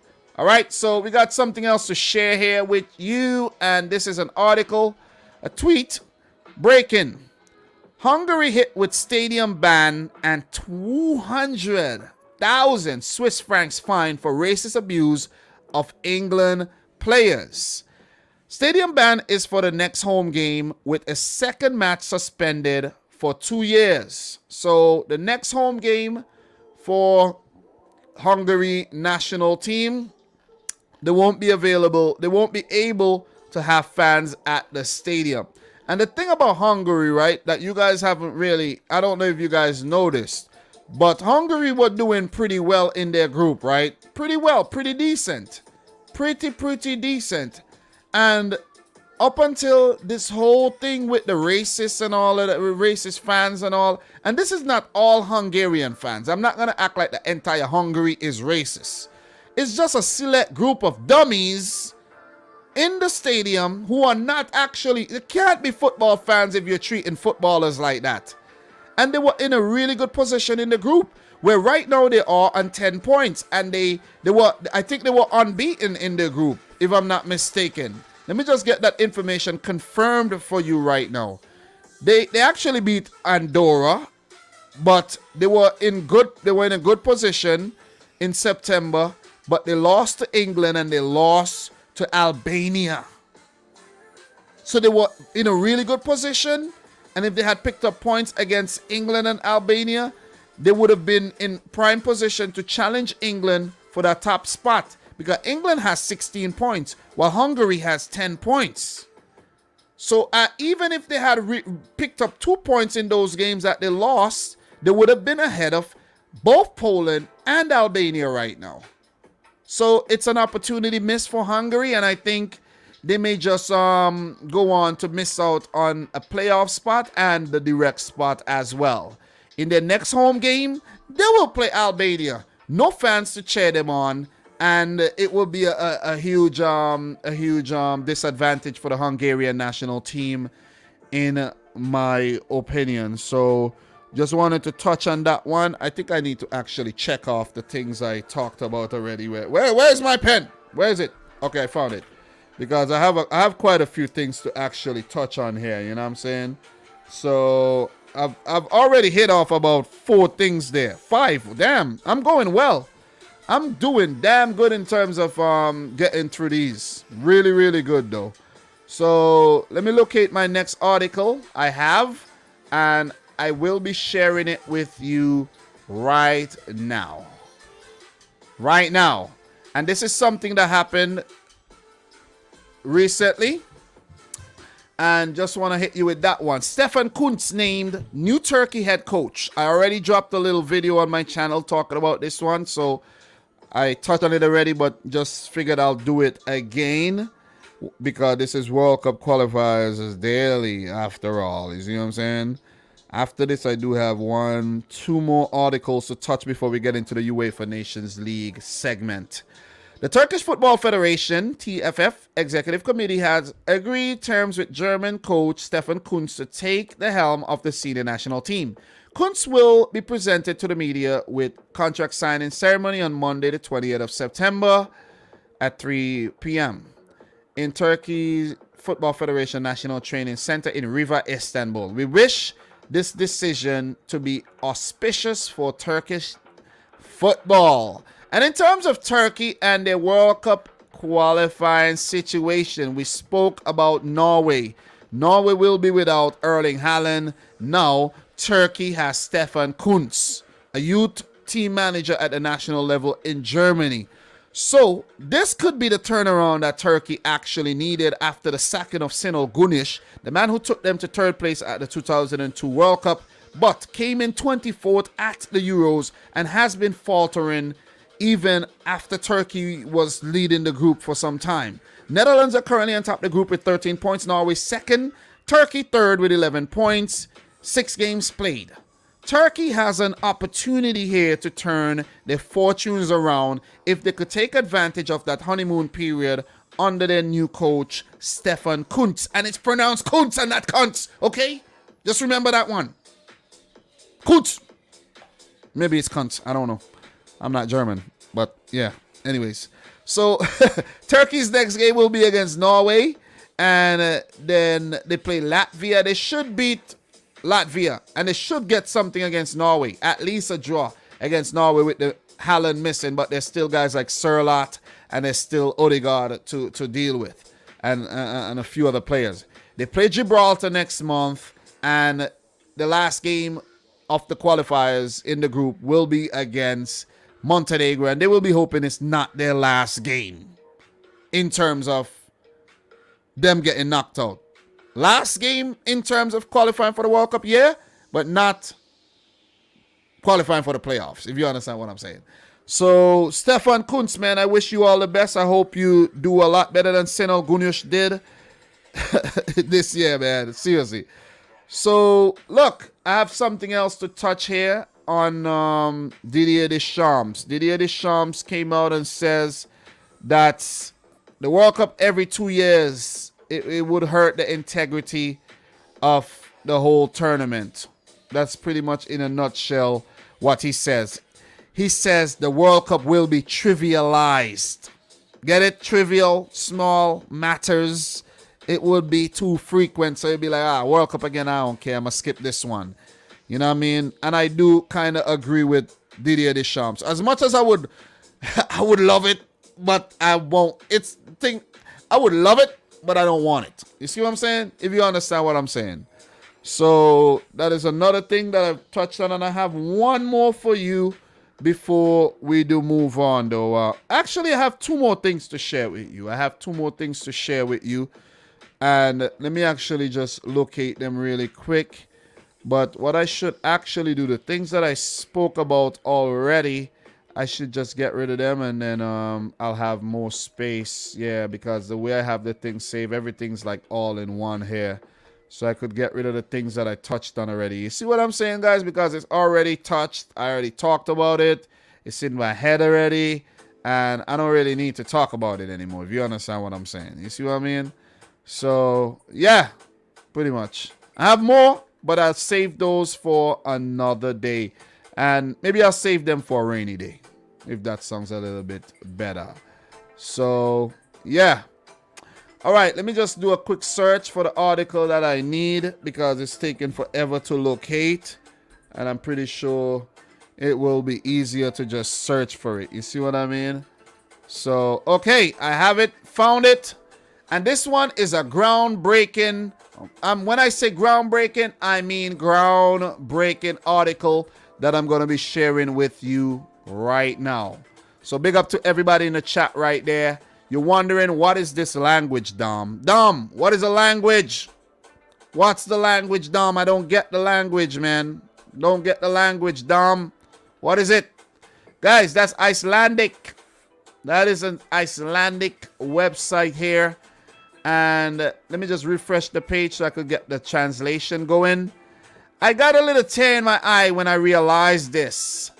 And this article reads, Vanda Sigurðardóttir, the new chairman of the KSI, is the first woman in history to hold the position of chairman of the European Football Association. She says she is focusing on eliminating the union's alleged silence. There's been some things coming out in the Iceland Football Association as of late. A whole lot of, allegations of sexual abuse and things like that. You know what I mean? Sickening stuff. Vanda Sigurðardóttir was the self-elected chairman of the KSI at the union's extraordinary session, which took place today. She is the first woman in history to hold a post. And she is the first woman to hold such a post in Europe. Vanda says she did not realize the fact until today. And you know what? The English the English translation says he, but it's a she, right? Look, we'll try to fix this alleged silence. We're not going to get into that video. But it says, then maybe I realized that this is a bit big. So I got a few tears in my eyes when I realized this. So I am very proud, says Vanda Sigurðardóttir, chairman of the KSI now. This movement must perform better.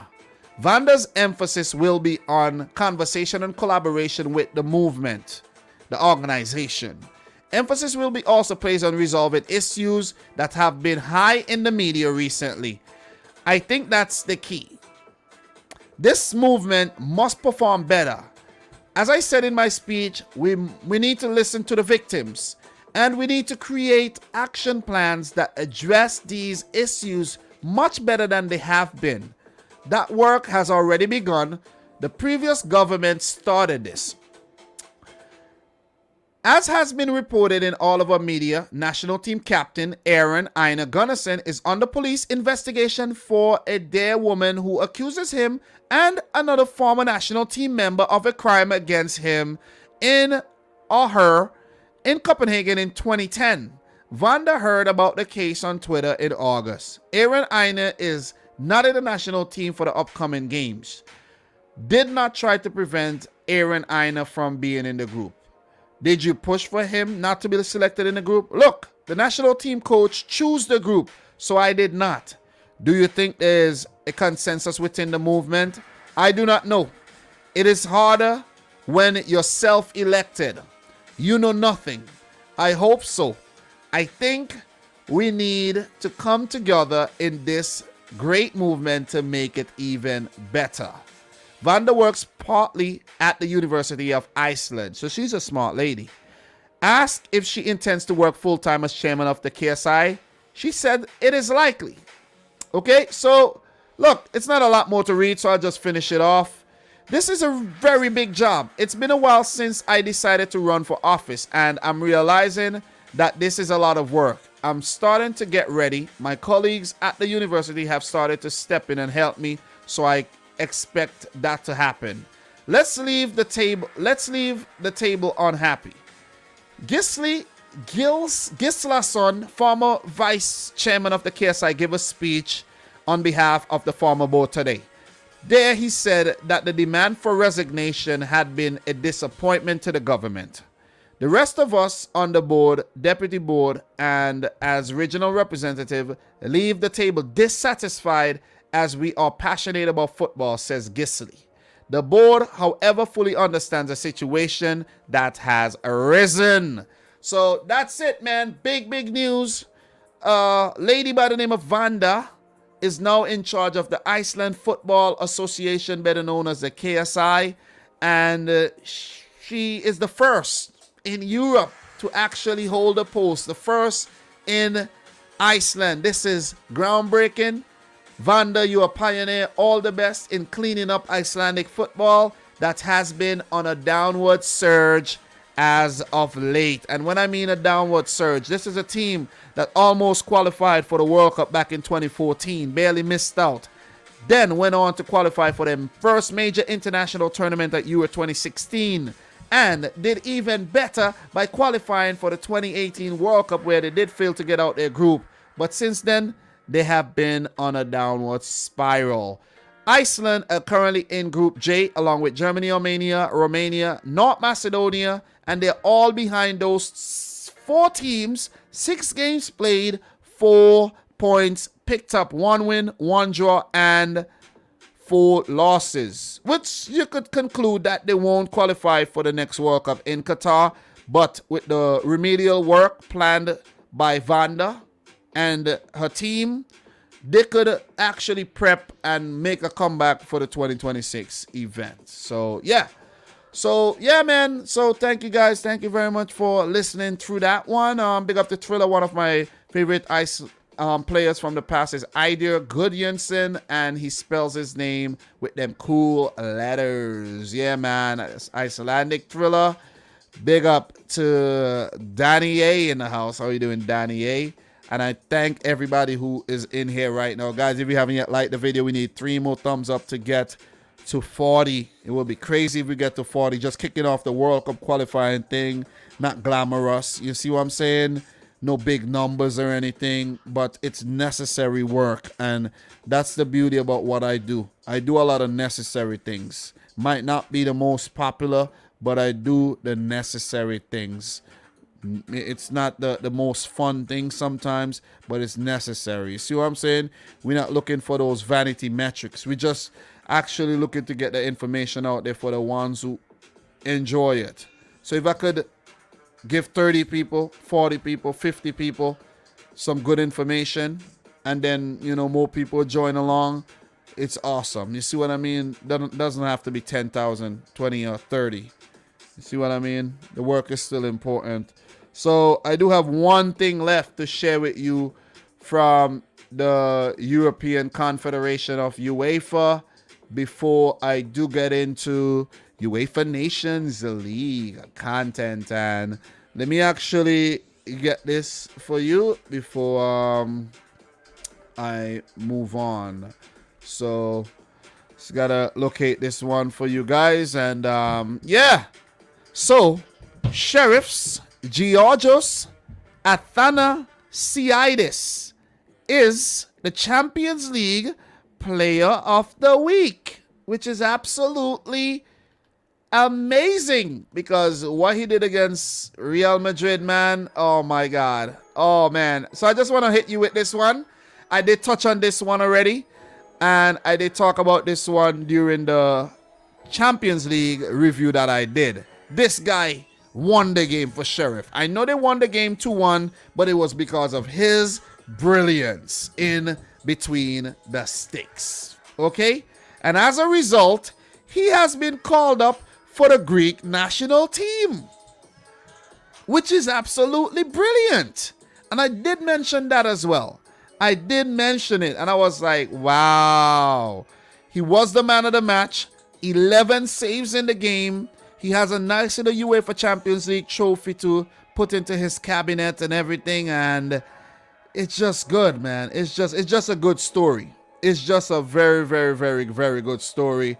And being called up for the national team is just the icing on the cake. And we know the boy Zachary loves cake. Where's Zachary? Zachary, where you at, bro? Where you at? Where you at, Zachary? And as Thriller is saying, Dom is a plug for global football knowledge. Thank you very much, man. That's where I beat all the competitors in. And if you guys believe there's no competitors, there's competitors, man. People think this is a competition. You know what I'm saying? But they are competitors, but there's actually no competitors. You know what I'm saying? If you understand what I mean. But yeah, just wanted to hit you with that one. Called up for the Greek national team, who is on an upward surge after their big victory against Sweden in the last international break there. So in terms of Greece, they are currently third in the group after 4 games played on 6 points. Spain on top with 13 points. and Sweden are second on 9 points. So if Greece could continue winning games like they did in the September international break, who knows what could happen for the Hellas boys. Is that the name? Is that the nickname? I don't know. But look, the drew 1-1 with Kosovo, beat Sweden 2-1. The next game will be against Georgia, and a return leg in Solna against the Swedes. Aha. Then they play Spain in November, and then they will play Kosovo as well. So some winnable games against Kosovo if they could beat Sweden again, and if they could pick up that win against Georgia, they will put themselves in a really good position to at least get that playoff spot like they did back for the 2018 World Cup, where they were defeated by Croatia, of course. So yeah, Zachary, man, icing on the cake. You know you love cake, bro. You know, come on, stop fronting. Stop fronting, cake lover Zachary. So with that being said, we are hour and 50 minutes in, and we are going to get into the UEFA Nations League. So since I'm on the UEFA website right now, I'm just gonna, click the UEFA thing, and we're gonna go into the Nations League, and we're gonna talk some Nations League, man. You see what I mean? So we're right there. We don't need to switch. We don't need to do nothing. Something maybe what we need to do. We're not doing nothing. And the thing is, right, the Nations League is important because it ties into the World Cup as well. So that's the reason why I included the Nations League. Plus, I actually forgot that I didn't even realize that the Nations League finals were coming up this week. It's just that I tuned into someone's live stream last Friday, and I was like, whoa, Nations League? Good thing I tuned into this, because I would have missed it completely. So the Nations League semifinals will be taking place this week between Italy and Spain on October 6th, and Belgium versus France on, of course, October 7th. So we are going to get into these games, and just going to touch on a few important things. Portugal are the current holders of the Nations League, of course. Portugal, big up to Portugal. And it seems like it's so long ago. Seems like it's been forever. So who came in second again? It was I know England came in third, I think. I think there was Switzerland involved, and who was that other team? Was it France? I can't even remember, man, to be honest. I really can't remember. I'm just giving you real. I cannot remember who did Portugal beat in the Nations League final, though. Portugal won the title. I'm looking up the information right now. They won the title, and Jesus Christ. The Netherlands. It was the Netherlands? Was it the Dutch? Someone said the Netherlands. But yeah, the Netherlands. God damn. England came third. So I remember the first place team, the third, and the fourth, but I couldn't remember who played in the final. I really couldn't remember. You know what they say? Nobody remembers second place teams. Just like Man City in the Champions League this year. Nobody remembers anything. Yeah, that's the only second place team people are actually going to remember. The fact that Man City plays second. Yeah, nobody else. Nobody else. What's the UEFA Nations League, you may ask? What's the UEFA Nations League? You asking that question? You want to know what it is? Okay, the UEFA Nations League is a biennial international football competition contested by the senior men's national team of the member associations of UEFA, the sports European governing body.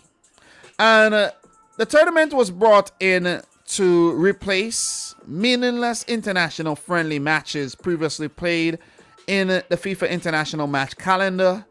And the fact that they played a lot of meaningless friendlies, they moved it to competitive matches in the UEFA Nations League. Okay? The competition is regarded by UEFA as a major tournament as well. There's still friendlies that's being played, but they're not so meaningless anymore, because when you have a little friendly here and there, You could use that opportunity to rest key players and to try out fringe players who you may want to actually get a looking at, before you play a competitive game. So it's all very, very important. So I did go into the last Nations League results, and I don't want to get too deeper into. Well, I did get into the last Nations League results, but in terms of this Nations League that is relevant right now that we're talking about, what actually happened? We're going to take a look at the groups right here. We're just going to do a quick recap of what happened in the Nations League, because this is a very, very important segment of what I'm trying to do today. Big up to the boy Dupe. I did see you over in the Discord server as well. So from time to time, I'll make announcements on the YouTube channel when I'm in the Discord server for us to actually just meet up over there and talk things, and figure things out. You guys would help me figure things out as well. All right, so let's just take a look at what happened here in Group A, League A, and the groups. Group 1, Italy topped the group ahead of the Netherlands, Poland, and Bosnia and Herzegovina. Bosnia will be relegated to League B, just so you know. Relegation and promotion in the Nations League. We move into the next group. Belgium topped the group with 15 points, hence the reason why they're in the finals. Only group winners from League A will be in the final of the tournament, while the group winners for the other leagues will get promoted, and the bottom place teams will get relegated. So it's a really nice tournament, but I am mad at UEFA for switching it after the first edition. So Denmark did come in second, England third, and Iceland, who we just spoke about last, losing all 6 games, they will get relegated to League B. Group 3, France topped the group. Portugal, the defending champions, came in second, so they will have to give up their trophy. Croatia, poor, came in third, but avoided relegation on goal difference to Sweden, who came in fourth in the group. And last but not least, Group 4, Spain topped the group ahead of Germany. Switzerland came in third on goal difference ahead of Ukraine. So we're going to go to League B, see what happened. This is just a refresher because I can't remember what happened. But just so you know, guys, all group winners from the UEFA Nations League tournament, this tournament that we're looking at right now, will get a backdoor into the World Cup qualifying playoffs according to their rankings, the first place rankings, if they place outside first and second in their respective UEFA qualifying groups. Austria topped the group, which means that Austria they're in a great position to get one of those spots we are just talking about, and they are one of the teams occupying it because they are outside of the top 2 places in their group. Norway came in second, Romania third, Northern Ireland fourth. These teams that come in second, third, and fourth, they don't get a spot. They don't get a chance to make it in the playoff via the Nations League. Only group winners according to their rankings, okay? Group 2, Czech Republic, and they will get a spot if they, if it's available for them. Scotland won't. They came in second, Israel third, and Slovakia fourth.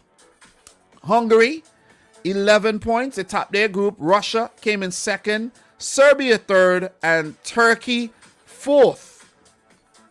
Group 4, Wales topped their group with 16 points. Wales, I think, are also one of those teams that could definitely benefit from this one if they miss out on the playoff.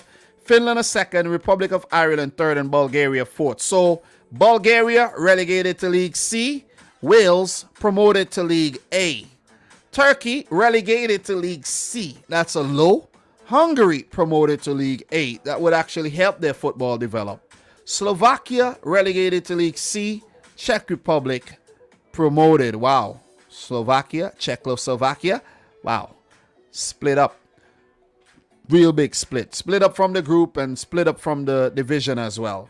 Czech Republic, deservedly. Look at their performance at Euro 2020. They go up to League A. Northern Ireland relegated to League C. Austria promoted to League A. And we go into League C. We get down into the close to the Minnow territory, just outside the Minnow territory.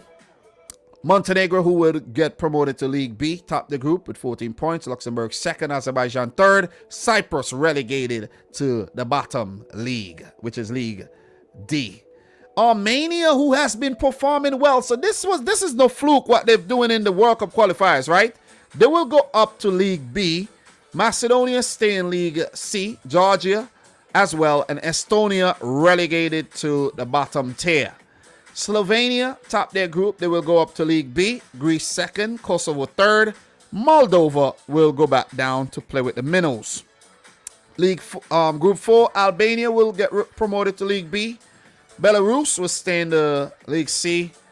Lithuania and Kazakhstan go down to League D. And that will do it for League C. And let's get into the teams that will get promoted up to League C from League D. The Faroe Islands. Big up the boy football Faroe. Your islands will get promoted. Malta second. Latvia third. Andorra fourth. And they will be joined by the team I just named in the previous league groups. Group 2. Gibraltar will get promoted to League C. Liechtenstein would remain. And San Marino would remain. And those are only the 7 teams down in League D after the restructure of the UEFA Nations League tournament. So how does the Nations League affect the 2022 World Cup qualifiers? I told you. Teams topping their respective groups from League A to League D will be, in a UEFA Nations League ranking.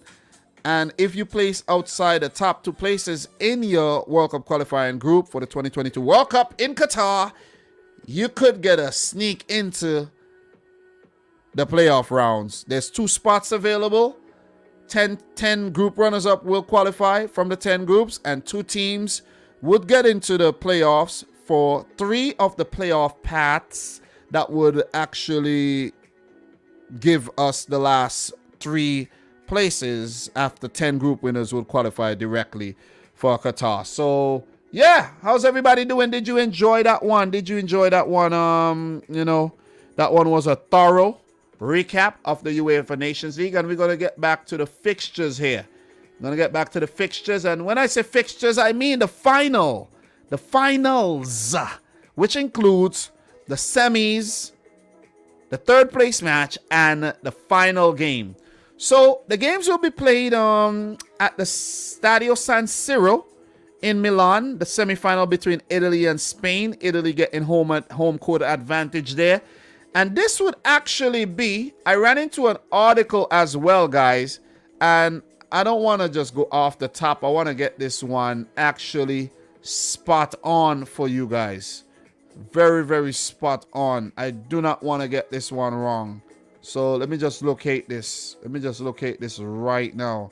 All right, for the first time in history, AC Milan and Inter will both play away the same match day.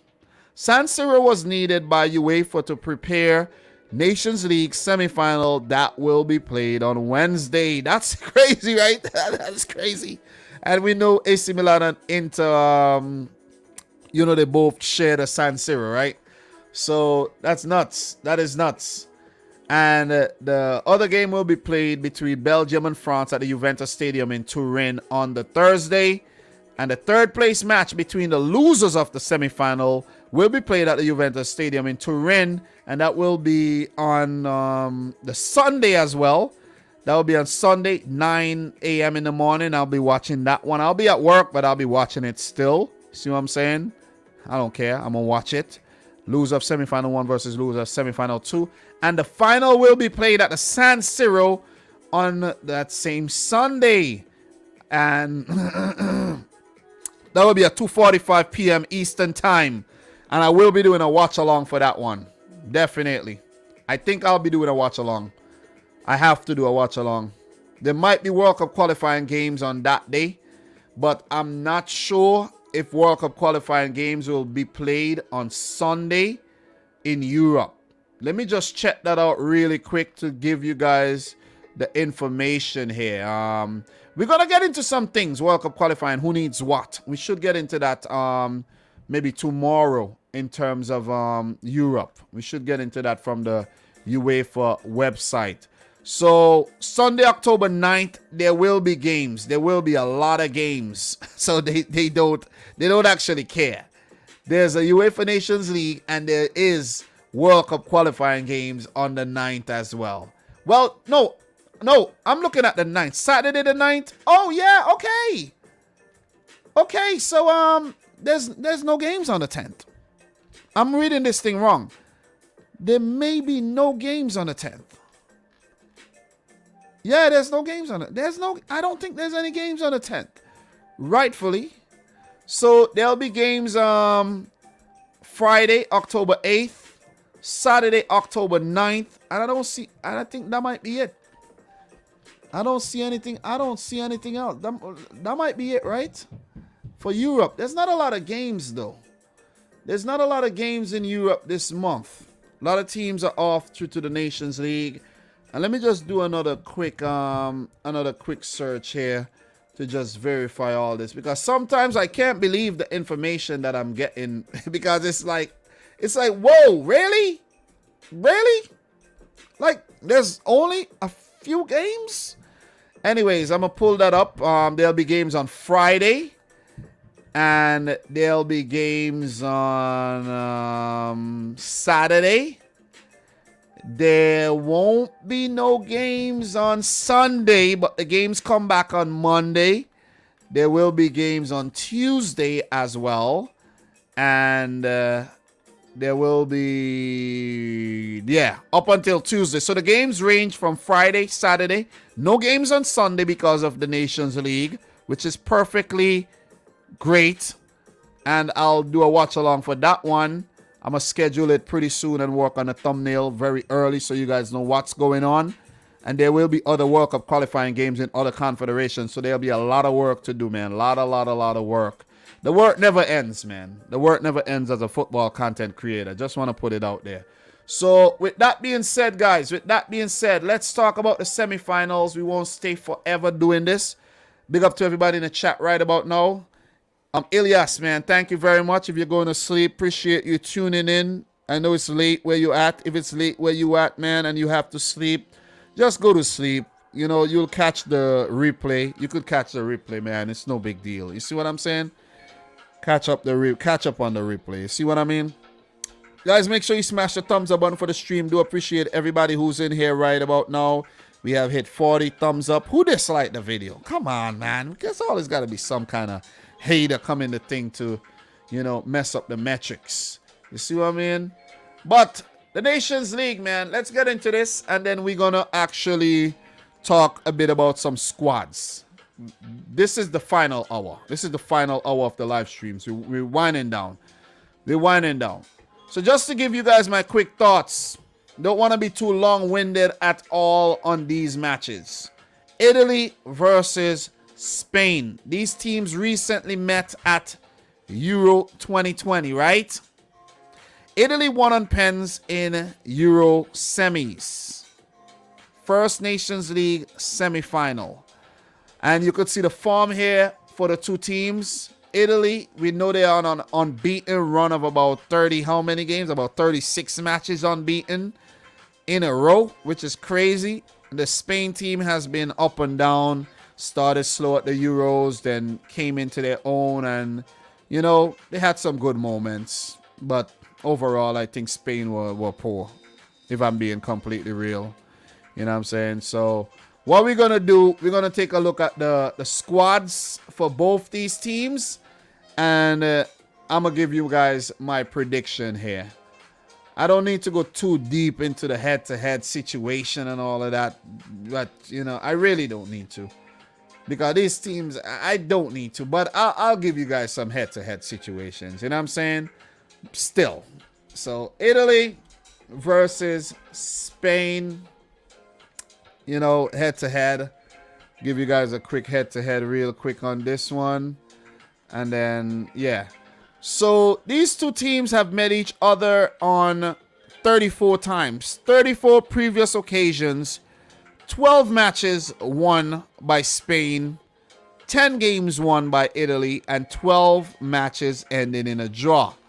So in terms of their last meetings here, last meeting was at the Euro 2020. The game ended in a 1-1 draw. Italy won on penalties and went on to win the tournament. Spain versus Italy for World Cup qualifiers as well, with Spain beating Italy 3-0 and Italy drawing to Spain at home. And then of course we know that's primarily one of the reasons why Italy failed to qualify for the 2018 World Cup.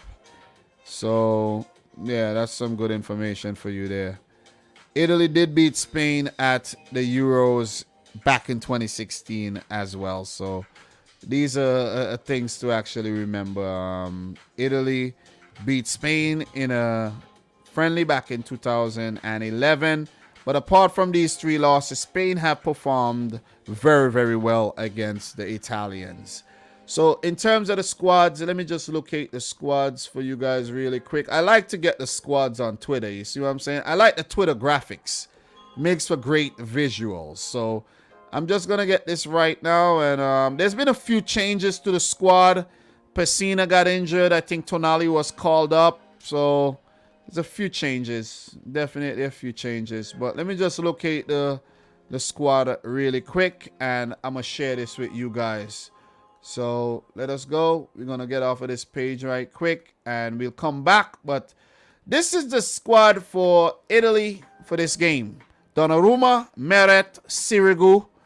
Defenders being, well, that's midfielders being Barella, Cristante, Jorginho, Locatelli, Pellegrini, Pessina, who was withdrawn, as I just mentioned, Verratti completes the midfielders list. The defenders are Cherby, Bastoni, Benucci, Chiellini, Di Lorenzo, Emerson, Toloi. Pretty much the same squad from the Euros, right? Berardi, Bernardeschi, Chiesa, Immobile, Insigne, and Raspadori. Mose Ken wasn't even involved. So, feel bad for Mose Ken there, though. But, yeah. So, yes, online school, they lost to Sweden in the playoffs. So, that's the Italian squad there for the UEFA Nations League. So, let me get the Spain team. Of course, I got to pull up the Spain team. Let me see if I could actually locate that one. Yep, pretty easy to find. Let me follow the Spain national team. Yeah, let me follow the team. But this is the squad. Let me get the squad for you guys right now and share the Spain squad, and then I'll just let you know who I think would win and keep it moving. So this is the team right there, Spanish national team under Mr. Okay, first of all, the Italian team managed by Roberto Mancini. And the Spanish team currently managed by former Barcelona man Luis Enrique. Goalkeepers Unai Simon, who's been preferred to David De Gea as of late. But with David De Gea's good form for United, who knows, he might get the nod.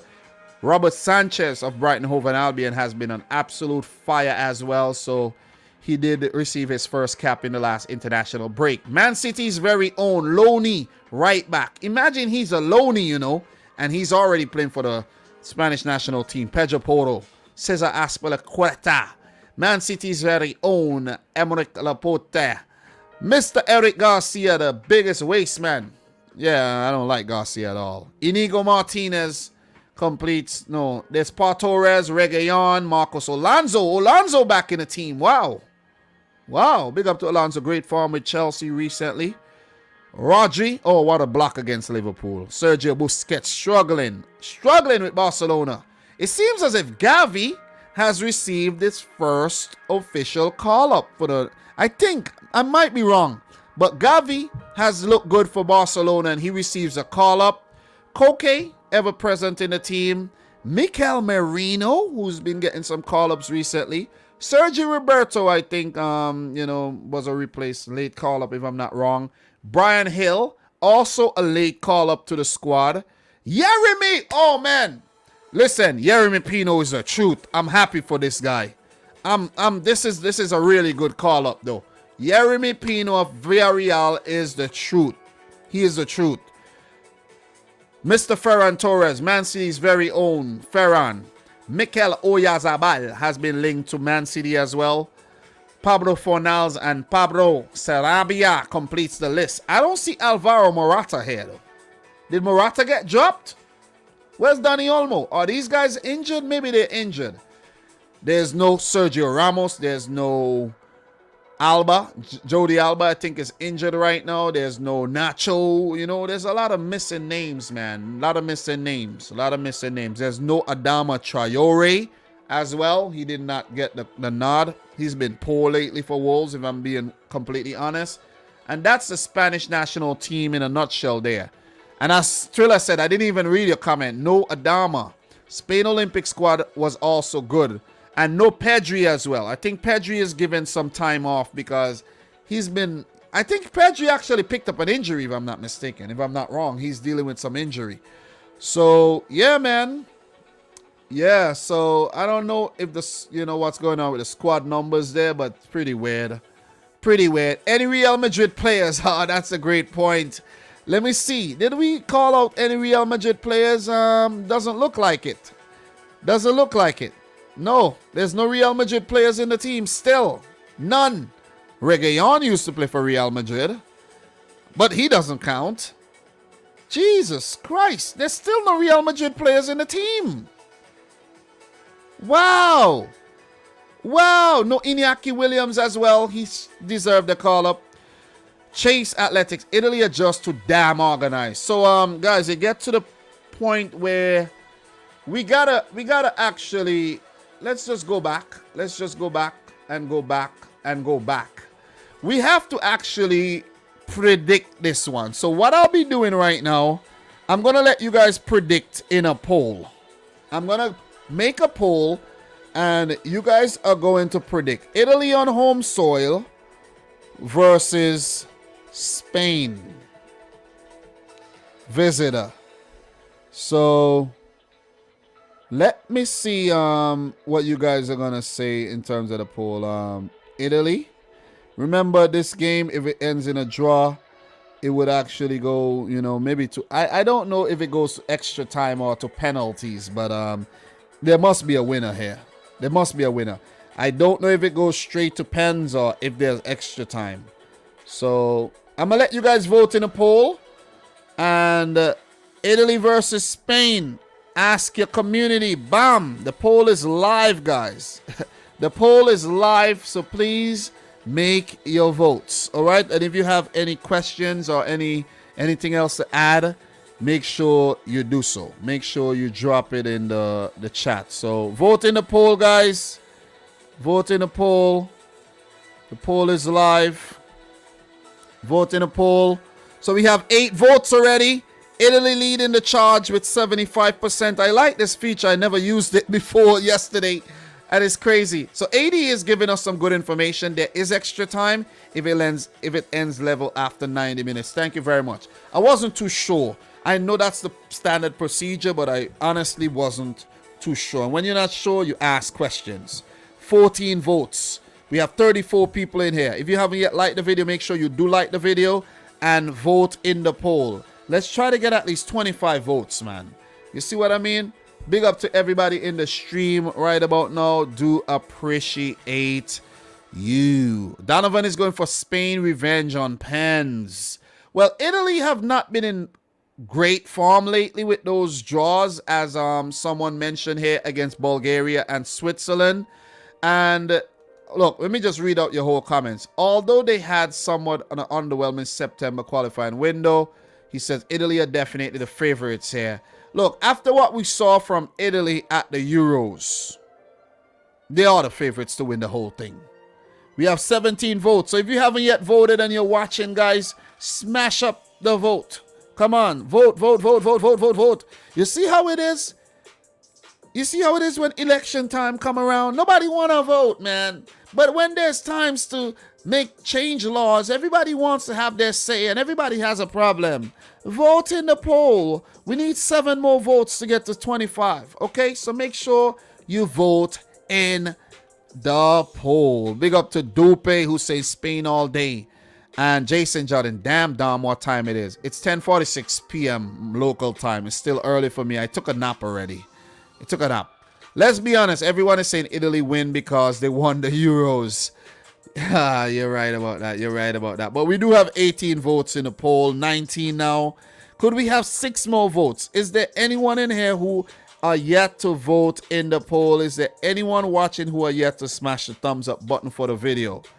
Let me know. Let me know what your thoughts are on these two teams as well. And we're going to wrap up the Nations League pretty soon. And then we're going to look at some squads and end today's live stream. So, guys, I'm going to let you know my prediction. And I'm actually going to go for Italy with this one, though. That unbeaten streak, it doesn't just happen by fluke or by chance. It means something. It means that this team is hard to beat. And especially at home. Try. Listen, Spain, it's going to take a lot. It's going to take a lot to beat Italy. And with the same bunch of guys that actually played in the Euros as well. So it's going to take a real big effort by Spain. And I mean a special effort. You have Bonucci and Chiellini in the team still. They're there. Chiesa, Insigne, okay, Immobile, Donnarumma. These guys on top form. These guys on top form right now. Locatelli at Juventus now. Verratti, he's playing good football.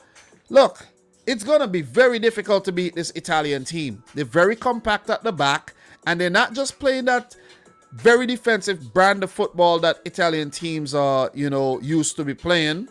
They are very prolific going forward as well. This is a never before seen type of Italian team under the former Manchester City manager himself, Roberto Mancini. As for Spain, though, I think they look light. I really think they're still experimenting. They might actually not qualify directly for the World Cup. They might have to go through playoffs. They might even miss the World Cup, if you ask me. And coming up against this very formidable Italian team that they failed to beat at the Euros, even though it was a good competition, I think they'll fail again. That's my prediction for this game. I'm going for Italy to beat Spain, and I'm going for a narrow 1-0 victory. A narrow 1-0 victory here for Italy. Let me know your predictions in the chat. We got 20 votes in the poll. Italy, 75%, 25% voted for Spain. Thank you very much for your votes. Do appreciate that. Not a lot of votes for Spain at all. No faith in the Reds of Spain. So, look. Talk to me, guys. Talk to me. Talk to me. Talk to me. Big up to my name is Mike. Jordan Hyman, big up to you. Guys, we need 7 more thumbs up to get to the 50 mark. I will definitely appreciate it if we get there. So smash up the thumbs up button if you're yet to do so. So look, man, look. We're going to move right on to the next match. And we also will be doing a little prediction of the 3rd place match as well. We're going to do that. We're going to do that. Belgium versus France. Oh, man. Belgium versus France. Second Nations League semifinals here. And, none of these teams actually made the finals the last time around. It was Portugal, Netherlands, Switzerland, and England.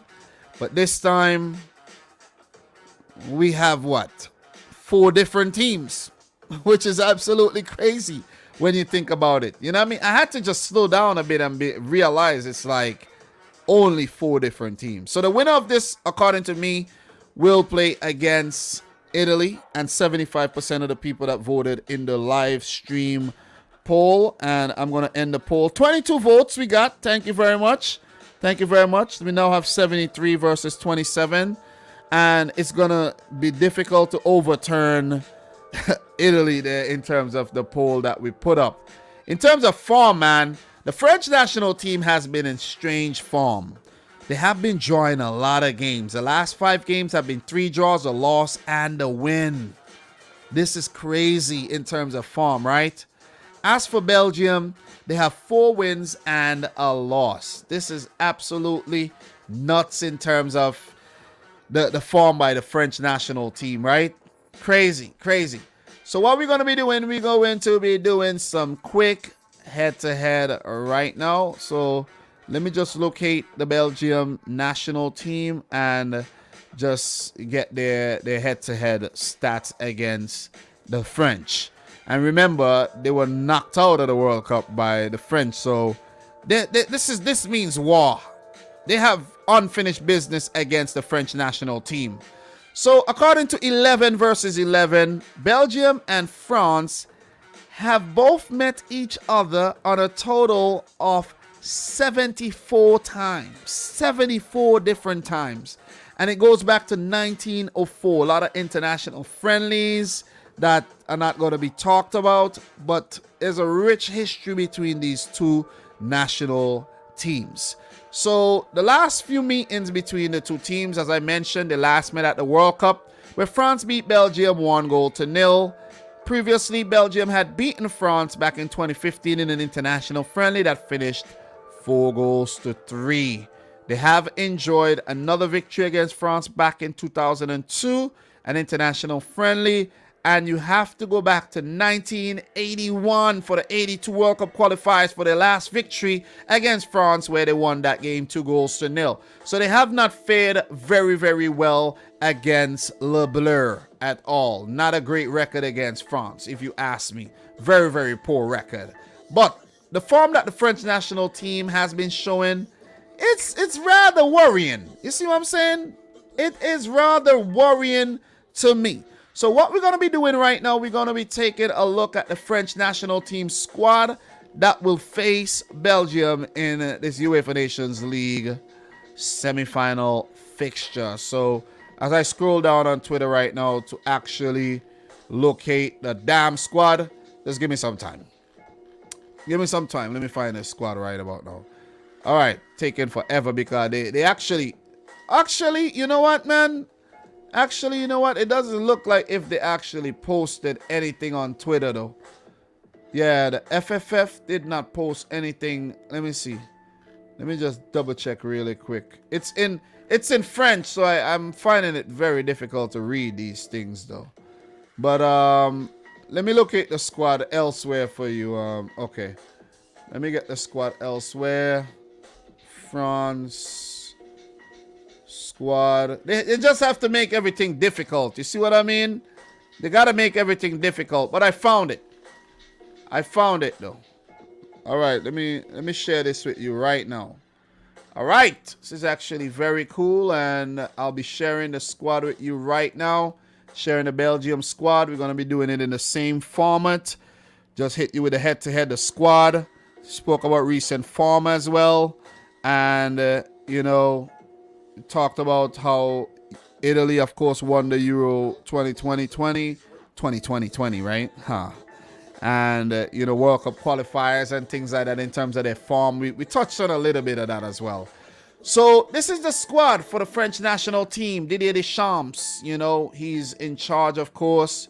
The goalkeepers includes Costil, Lloris, and Marc Maynan.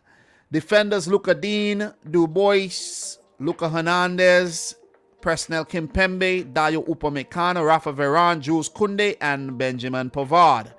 Midfielders includes Matteo Guendouzi, Theo Hernandez, who's also a left back, Paul Pogba, Jordan Veretout, Mr. Aurelius Tchouameni, Adrien Rabiot, the troublemaker, Wissam Ben Yedder, nice to see him in the team, Karim Benzema, Moussa Diaby, Kylian Mbappe, Anthony Martial, and we have Antoine Griezmann. So that's La Liste for the Nations League, man. Nations League. So Adrien Rabiot, he actually, that's from last month, but this squad was posted 5 days ago. You see what I'm saying? 5 days ago. Olivier Giroud was not included in the squad, guys. So that is something to make note of. Okay? And if you want to go ahead and make like a second string national team from the France, reserves, you could do that. Another notable absent is Eduardo Camavinga as well. Maybe they'll have some of these guys join the squad for the World Cup qualifiers and things like that, in the future. Okay, so that's the French national team. And let's try to locate the Belgium national team squad reel right now. The Red Devils, all right, of Belgium. Let me actually get this and see if I could locate the team. And before we do move on. Okay. So, yeah. Okay, I got it. Got it. So, got that. Let me share that with you right about now. It's a lot of copying and pasting and a lot of tabs open and things like that. Let me just close out a few of these tabs right now. And that's the Belgian national team right there. Let me make that a little bigger for you. And the national team for the Nations League Final Four. That's the national team right there. Hope you're seeing that properly.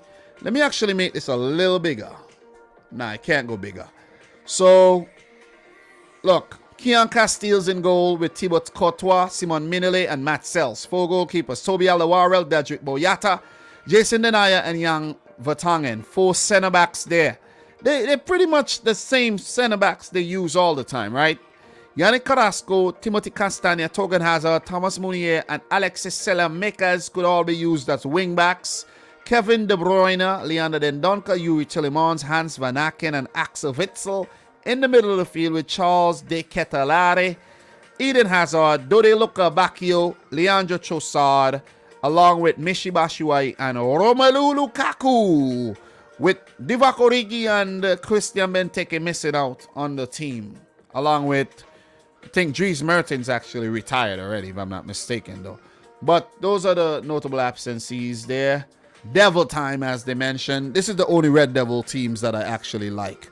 We got 27 votes in the poll. 70 voted for Italy, 30% for Spain.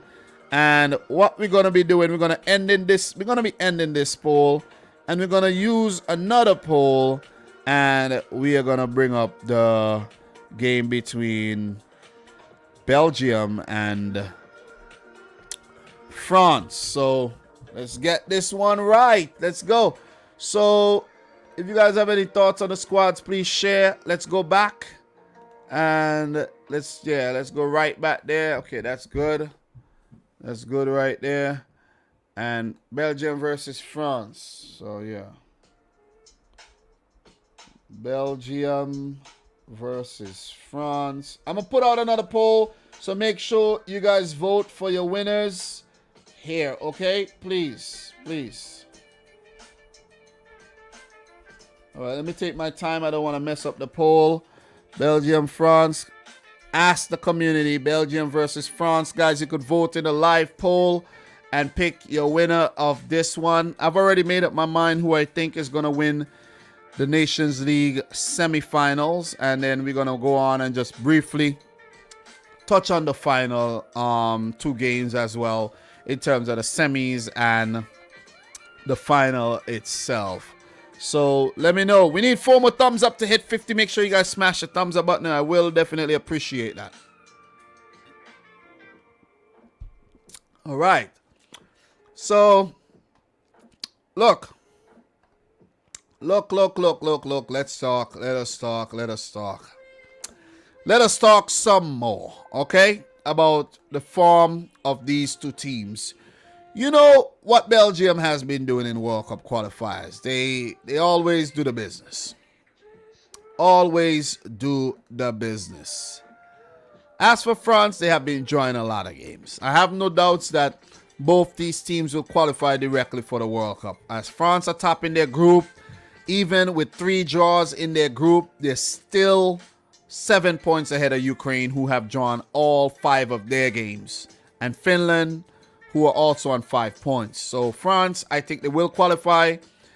They've been messing around a bit, drawing a lot of games. If you go back to the Euros as well, didn't perform well at the Euros, as we all know. And yeah, they need to really get their act together. I think this tournament could be one that they could use to bounce back in, but it would take a lot of bouncing back. Let me just put it that way. It would take a whole lot of bouncing back to bounce back from the Euro 2020 debacle, if we could actually put it that way. Let's put it that way. They lost to Switzerland and Pens 5-4. And that was a roller coaster of a game. And we're not going to get into the nitty gritty of this game whatsoever. As for the Belgian national team, man, this team has to be one of the most disappointing teams of all time, especially in recent times. They didn't make it to the quarterfinals and they lost to the eventual champions, Italy. So that's not a bad team to lose to. And in terms of their World Cup qualifying form, they're on top their group, 6 games played, 16 points, and they will go on to top their group as well. 5 wins and 1 draw. Roberto Martinez, not a very good manager in my opinion, but have a very good team. And could this golden generation of Belgium who finally win a goddamn trophy? Could they? Didier Deschamps need to bounce back. He's under pressure. I don't think he'll get sacked, but he's under pressure. He needs to produce, okay? That's my summary of both teams and how they've been playing right now. What are you guys saying in the chat? We have a vote going on right now, and it's close. No, it's not. 13 votes. Guys, vote up, vote up. Let's get at least 20 votes in. Belgium leading the charge is 62% of the votes. France with 38%. Vote up, guys. Let's get at least 20 votes from the people that's in here right now. Big up to the boy, Football Pharaoh, man. Nice to see you in here. Oh, my God. Football Pharaoh. Big up to Mike. Mike, it's in the morning. You're just waking up, right? Yo, Dom, what's up? Belgium 2, France 3. I think both teams will play with no fear in the Nations League since it's a friendly tournament. Bro, it's not a friendly tournament, bro. Not a friendly tournament. It's a major international tournament. We're actually getting into that already. It's not a major. It's not a major. It's not a friendly tournament, bro. It's a major tournament. I think teams are taking this thing seriously. You see what I mean? So, yeah, big up to everybody still in the chat. Guys, we need 2 more thumbs up to hit 50, which is awesome. And France are picking up pace here. France are picking up pace. This is getting very close. Let's get at least 20 votes. I'm pretty sure there's 4 people in here who have not voted yet. Come on, guys. Come on, it's election time. Just turn up and vote and stop playing around. Just vote already. Vote already, man. I'm begging you. I'm begging you. Vote. Just please vote. Please vote. Anyways, man. Anyways, let me stop begging, okay? What's it looking like? We got 18 votes. Belgium ahead 61%. Let's get at least 2 more votes before I let you guys know my prediction here. Let me know. I'm going to let you know my prediction, but I need 2 more votes, man. I need me 2 more votes. And then we're going to take the next 5 minutes and wrap up the Nations League and then touch on some squads. Oh, man, this is a long-ass live stream, man. But I have to do this. I gotta do this. Gotta do this. I don't even know if I'm gonna get into the squads today. Seriously. It's a little stale with France and Deschamps. Still play better with Giroud as a collective. AD, I want to see Zidane coach France. 2 more votes, guys. Come on. There's 2 people in there who haven't voted. But it's alright. If you want to play games, it's fine. I'm going to actually go for the Belgium national team here to beat France. I'm gonna go for Belgium. I think they're going to play with a lot more intent here. And they want their revenge over France. And Belgium are going to make the finals to play Italy here. Kevin De Bruyne, Hazard, Lukaku would join together their forces along with Courtois, Vertonghen, Alderweireld, and whoever else is in the 3-prong defense. You also have guys like Tielemans, who's gonna actually supplement the team, and you know, Torgan Hazard, Mounier, and Castagna, who could both play on the right wing there. So look, I'm going for Belgium. I've not been convinced with what France have been doing as a team, as a collective, and under Didier Deschamps. As Mr. Chase said, they look a little stale. players, I don't know what's going on with some of these players as well. And without N'Golo Kante in the team, it's going to be pretty tough. Just want to put it out there. It's going to be tough. It's going to be tough. Mbappe needs to step up after his horror show at the Euros with him missing his penalty as well. And let's see if the French team could bounce back. And let's see if LeBlanc could brush aside the Red Devils once again like they did at the 2018 World Cup and go on to the final of the Nations League and potentially win it. But I myself, I'm going to go for Italy to face Belgium at home in the UEFA Nations League final, the second edition. So we have Chase saying Belgium need to play Mertens more as a plan B to Lukaku. I think Mertens is retired though. I think Mertens is retired from national team duties after the Euros, if I'm not mistaken. Yep, it is a morning. Really, that Belgium defense is suspect. Look. Vertonghen not playing too bad for Benfica, and Alderweireld, I think, is now in Qatar right now playing. Guys, we need 2 more thumbs up to reach 50. That's a really good achievement, man. You know what I'm saying? I've been talking for almost 3 hours. And I'm just going to wrap this thing up with the Nations League. Very important tournament, but still, you know, think UEFA frauds. Still think they're frauds for what they did in the last edition. Change up the thing after 1 season. The 3rd place match, I'm going to go for, well, Spain to meet France here in the 3rd place match. And we may see 2nd string teams fielded by both teams. And I'm going to go for France to pick up that 3rd place medal, the bronze medal. France versus Spain. I think they'll get the better of Spain in that game, and Spain will come in 4th. In terms of the grand final, where I'm predicting Italy, semifinal 1 to play Belgium, semifinal 2. I think that's the right format. And look, I said recently in a live stream that I will never, ever predict Belgium to win anything again. And I'm sticking with that. Belgium are not winning nothing. They're not winning. As long as they have Roberto Martinez in charge, they are not winning. It's a battle of the Robertos, and it's the only winner here is going to be Roberto Mancini. Belgium are not beating Italy. They're not. They lost to them at the Euros, and they're going to lose to them again. If they do meet in the final, or if they meet in the 3rd place game. I'm not putting no money on Belgium anymore. I'm done. I'm done with them in terms of betting on them. Not real bets, but still virtual bets. And I don't mean like virtually on a computer. I'm just like, you know, my imagination. I'm going for Italy to win the 2nd edition of the UEFA Nations League to pair with their win in Euro 2020 in 2021. So they'll win 2 major trophies this year. I'm going to put my money on them. We do have 23 votes for the Belgium-France thing. Belgium still leading the charge. So what are you guys saying, man? Yep, it's the morning. I read that already. Belgium will win against Italy. Malik Muzarin. Mertens has been in pretty bad form for Belgium recently. I thought Mertens retired, though. I could swear he retired. Why are you guys talking about Mertens, though? Didn't he retire? Maybe he didn't. Well, I could swear he retired, though. Let me just check something really quick. Let me just double check and see if he played in September. I could swear Mertens retired. Jesus. God damn, my memory is like... I could swear Dries Mertens retired. Yeah, Dries Mertens... I don't think Dries Mertens played, bro. Yeah, Dries Mertens is done with the national team, guys.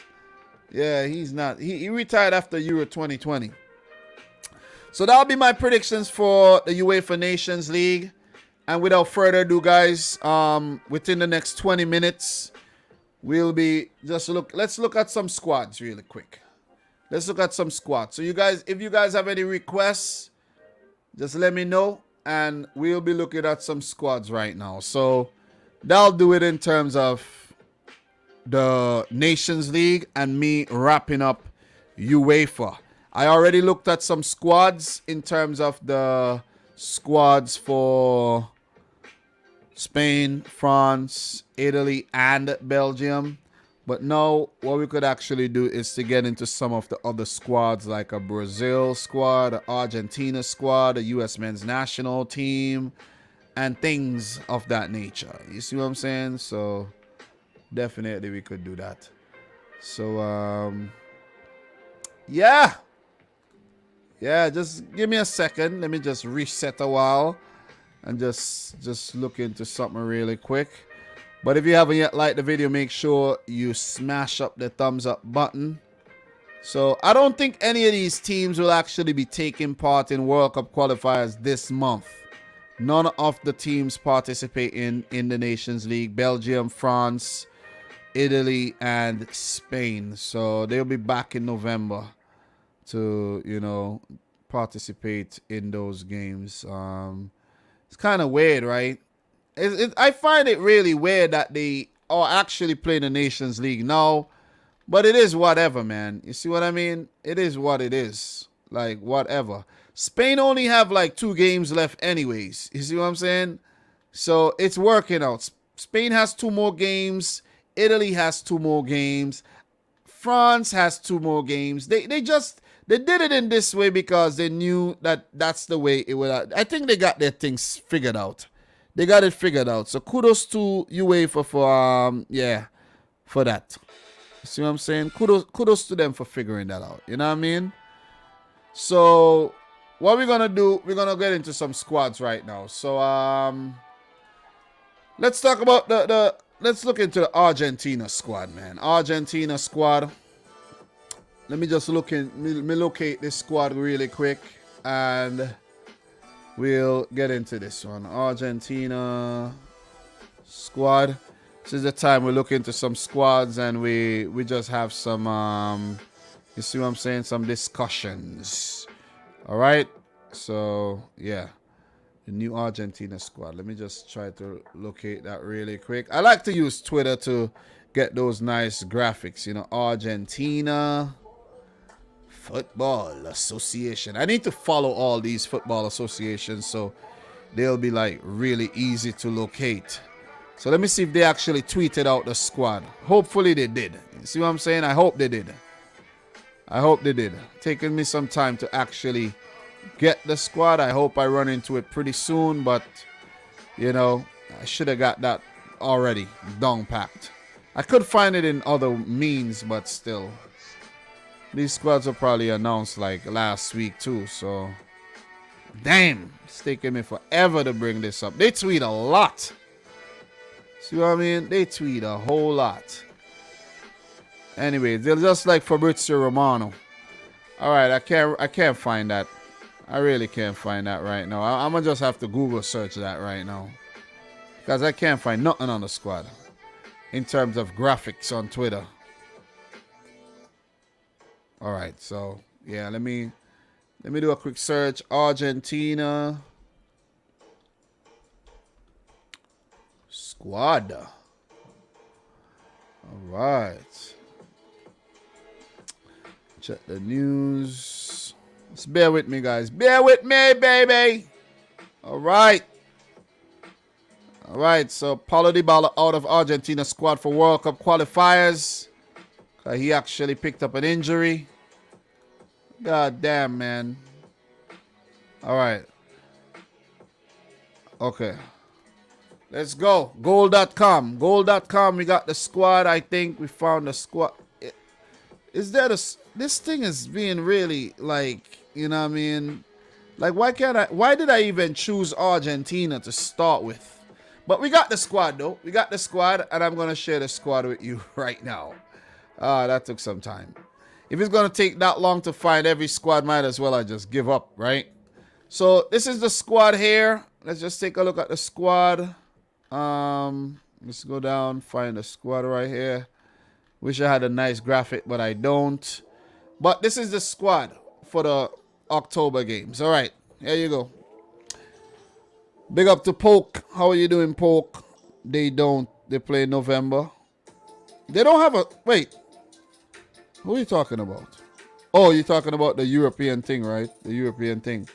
All right, so Franco Armani of River Plate, Emiliano Martinez, Aston Villa, Juan Musso of Atalanta, and Esteban Andrada of Monterrey. The defenders include Gonzalo Montiel of Sevilla, Nahuel Molina, Lucero, Udinese, Juan Foyt of Villarreal, Lucas Martinez, Quarta of Fiorentina, German Petzela. You have Cristian Romero, Nicolas Otamendi of Benfica, Lisandro Martinez of Ajax, got a call up, that's nice to see. Marcos Acuna of Sevilla, and Nicolas Tagliafico of Ajax. And there's more. The midfielders, Rodrigo de Pau, Atletico Madrid, Ezequiel Palacios by Leverkusen. If you guys have anything to add on Argentina, please let us know. We're not going to look into all the squads around the world, but these, the main ones, the big ones.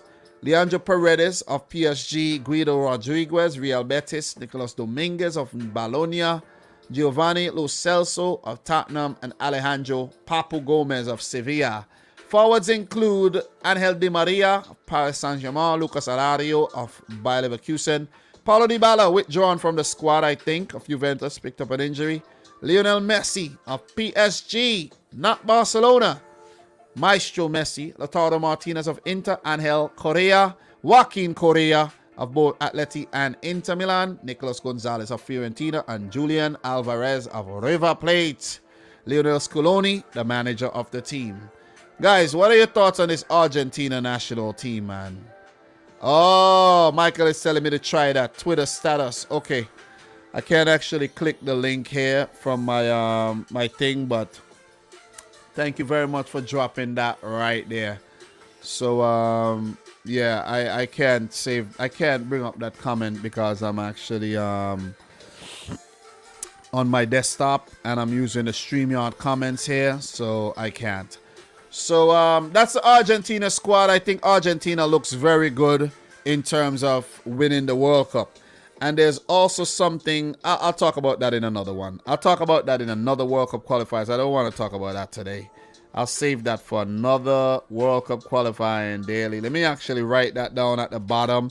If there's anything you want me to touch on the next episode, guys, please drop it in the chat. And, you know what I mean, I'll talk about that in the next episode. So we actually don't, forget to talk about anything. So, yeah. We're going to move on, though. I do think Argentina, who are Copa America champions, they look well poised to qualify for the World Cup. And they actually, not even for the qualify for the World Cup, they look good, I think, to actually win the World Cup. And I mean that. You see what I mean? I mean that. I really mean that. They could actually win the World Cup, because that would be like a monumental achievement there for Messi and co. See what I'm saying? I just actually found the Argentina thing, you know what I'm saying? Oh man, it took me forever, but damn, I found it. But anyways, let's move on to Brazil. Let me actually try to locate the Brazil squad. It's gonna take forever the way I'm doing this, but I'll get it. The Brazil website on the Brazil Twitter is actually a little bit better, in my opinion. You see what I'm saying? So what we're gonna do, let's just go over to the Brazil Twitter really quick, and we're gonna just look at some things here. So look at the Brazil Twitter, man. They look happy in training, man. You know what I'm saying? Very handsome guys. And that's Gabigol. You know what I'm saying? Very nice smile. Flair Weverton, the goalkeeper. Backup goalkeeper. Sometime number 1, Thiago Silva. At his age, he's still making the national team. Oh, boy. I don't know how this guy makes the national team. But anyways, he's in the team. Fred. Anyways, let's keep it moving. Danilo in training. Rafinha, part of the team as well. Big up to Rafinha.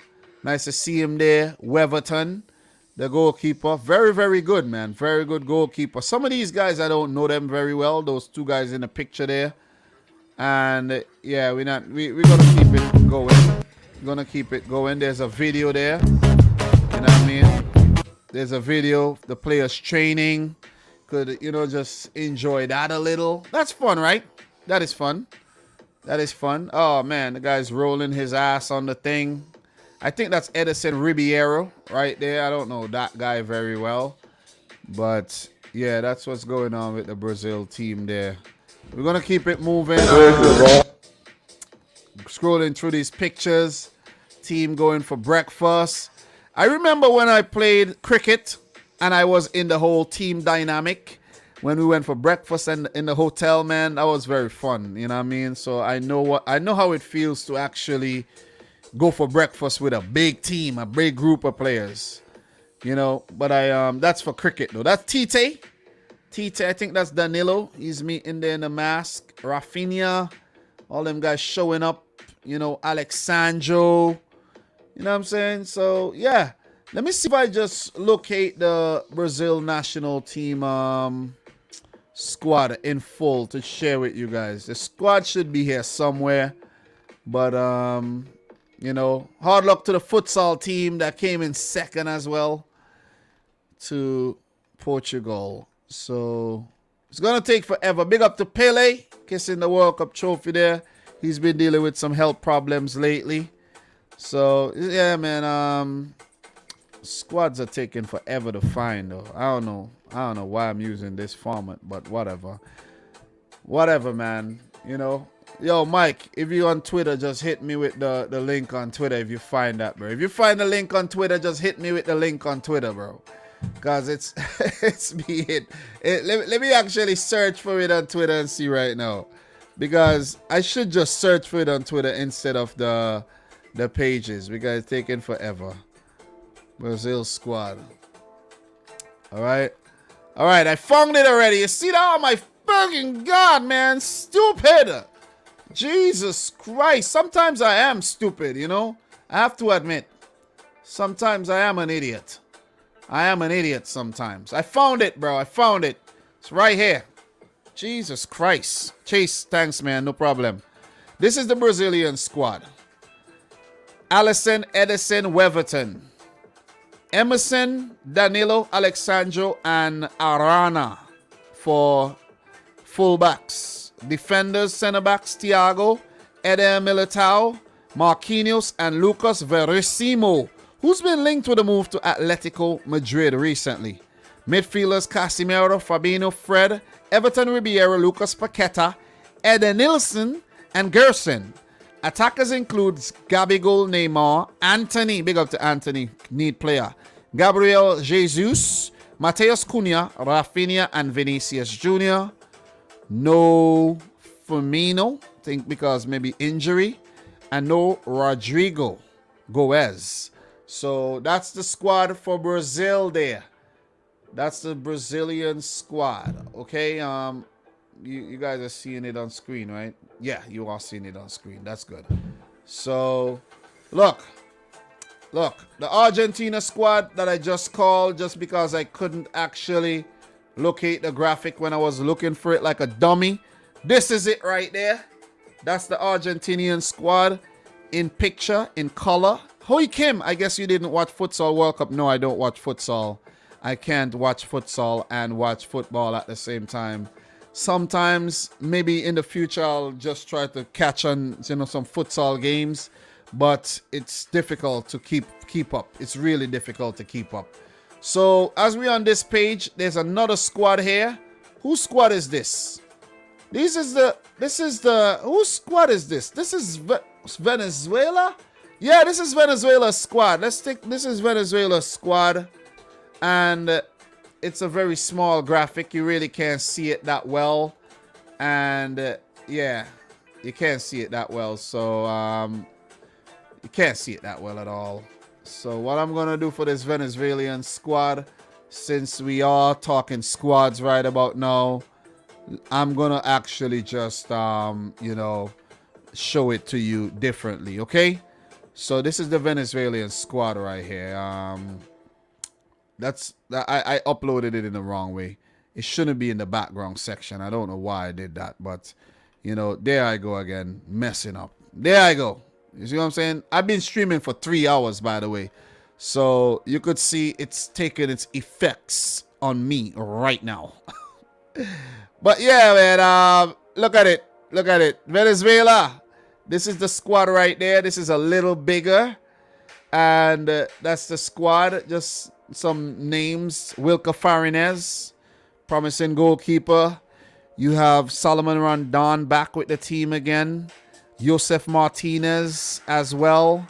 Sergio Cordova in the team. Jefferson Soltedo comes to mind. Darwin Machis. Adalberto Peraranda. Tomas Rincon. Yanhel Herrera. The team looks a lot better than it did in September. And maybe this is because of some relaxed rules for vaccinated players and things like that. You see what I'm saying? I'm not going to get into all the players here for Venezuela. But because the team was right there, I actually, chose to hit you with it. So since we're on Twitter right now, we're going to continue looking at some squads. You guys said the USA squad. I'm only going to do squads right now according to requests. According to requests, I'm going to be doing the squad. Okay? So, yeah, man. Let's go according to the requests. I have the Canadian national team squad as well to talk about. But, yeah. Let me see. US men's national team squad. US. All right. And we're going to bring that up. And I've seen a little thing here, but I don't want to use that one. All right. October qualifying roster. I got it. I got the Rasta man right here for you. I got the Rasta man. All right. Let's go. Let us go.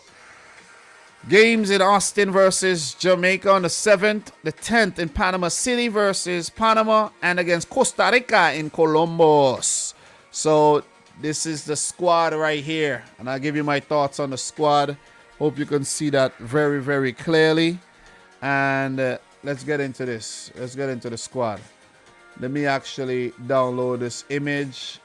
If you guys can't see it clearly, I could actually do something similar to what I just did there in terms of the Venezuela squad. So that's the squad. That's a lot better. Sean Johnson, Zach Steffen, Matt Turner in goal. Defenders George Bello, John Brooks, Serginho Dest, Mark McKenzie, Shaq Moore, Tim Ream, Chris Richards, Anthony Robinson, Miles Robinson, DeAndre Yadlin. A mixture of the, A team, B team, C team thing, MLS mixed with overseas based players. Kellen Acosta, Tyler Adams, Gianluca Busio makes a comeback. Luca De La Torre, I don't think he was involved last time around. Sebastian Leggett. Weston McKennie sent home the last time around but comes back to the squad. Yunus Musa wasn't in the squad last time around and he makes a comeback. Cristiano Roldan completes the midfielders. Forwards, Brendan Aronson, very, very bright in the September window. Paul Ariola needs to step his game up. Still yet to score for the national team.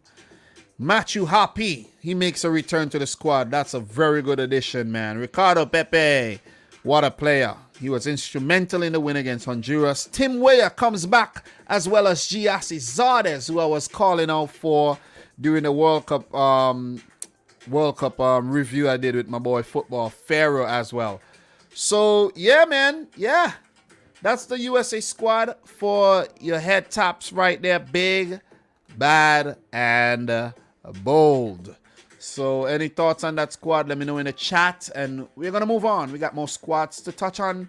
And we have to touch on these squads. You know what I'm saying? And when I mean touch, we're doing things legally. Okay? We're not touching up when we're not supposed to touch.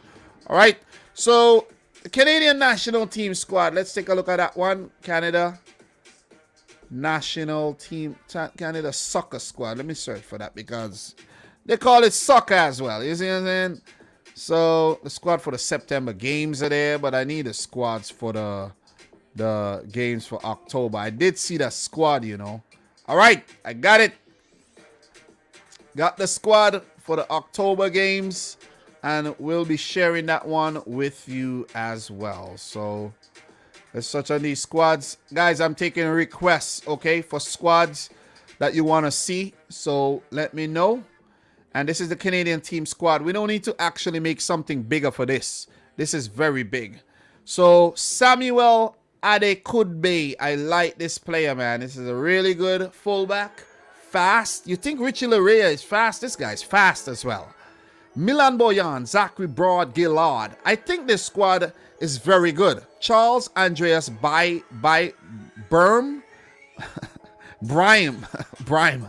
I don't know this guy. You could tell. Tajon Buchanan, what a player. Lucas Cavallini needs to step up. Derek Cornelius shows up the defenses some more.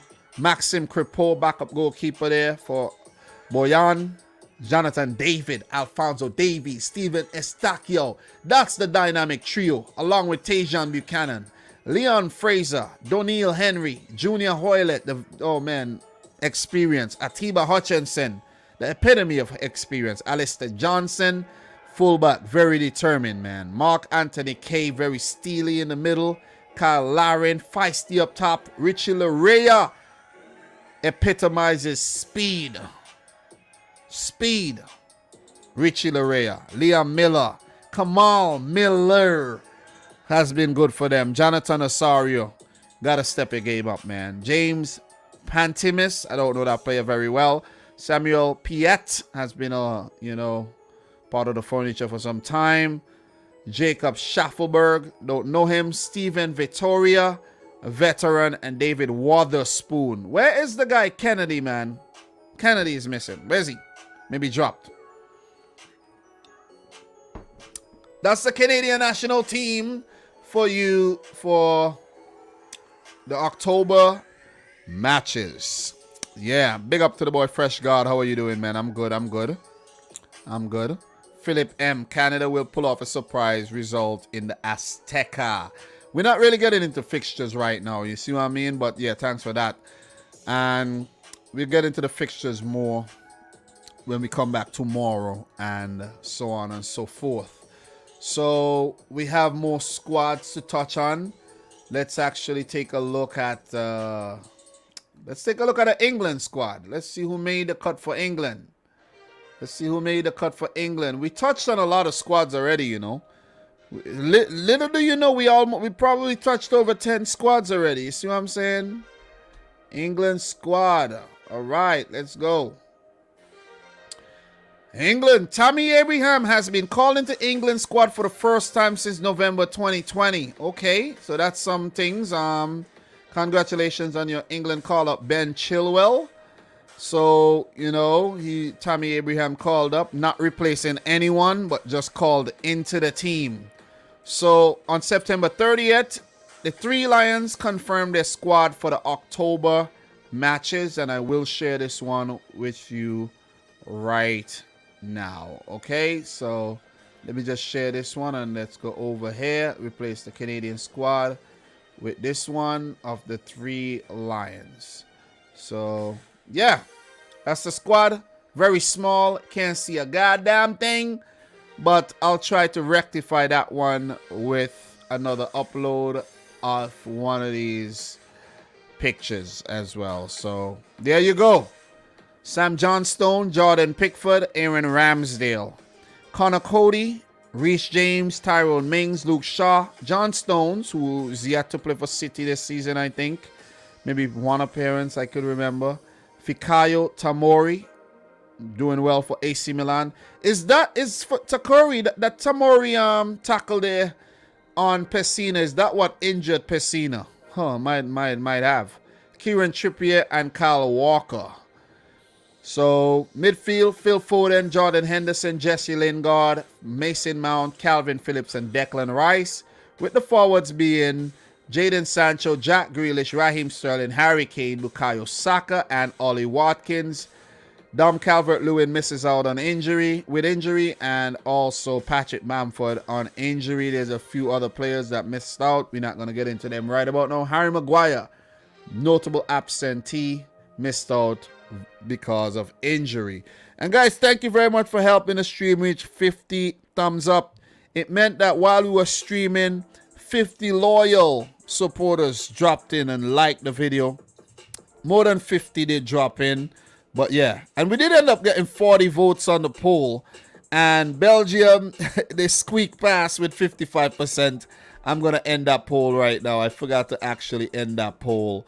But, you know, much respect to Michael, Donovan McCrabb, Zachary Leahy, Thriller from Manila, everybody, Philip M., Jordan Hyman, Steve, everybody who came in and supported the thing today. Dupe, Hui Kim, everybody, man, who's still in here. Chase Athletics, Fresh God, AD 744.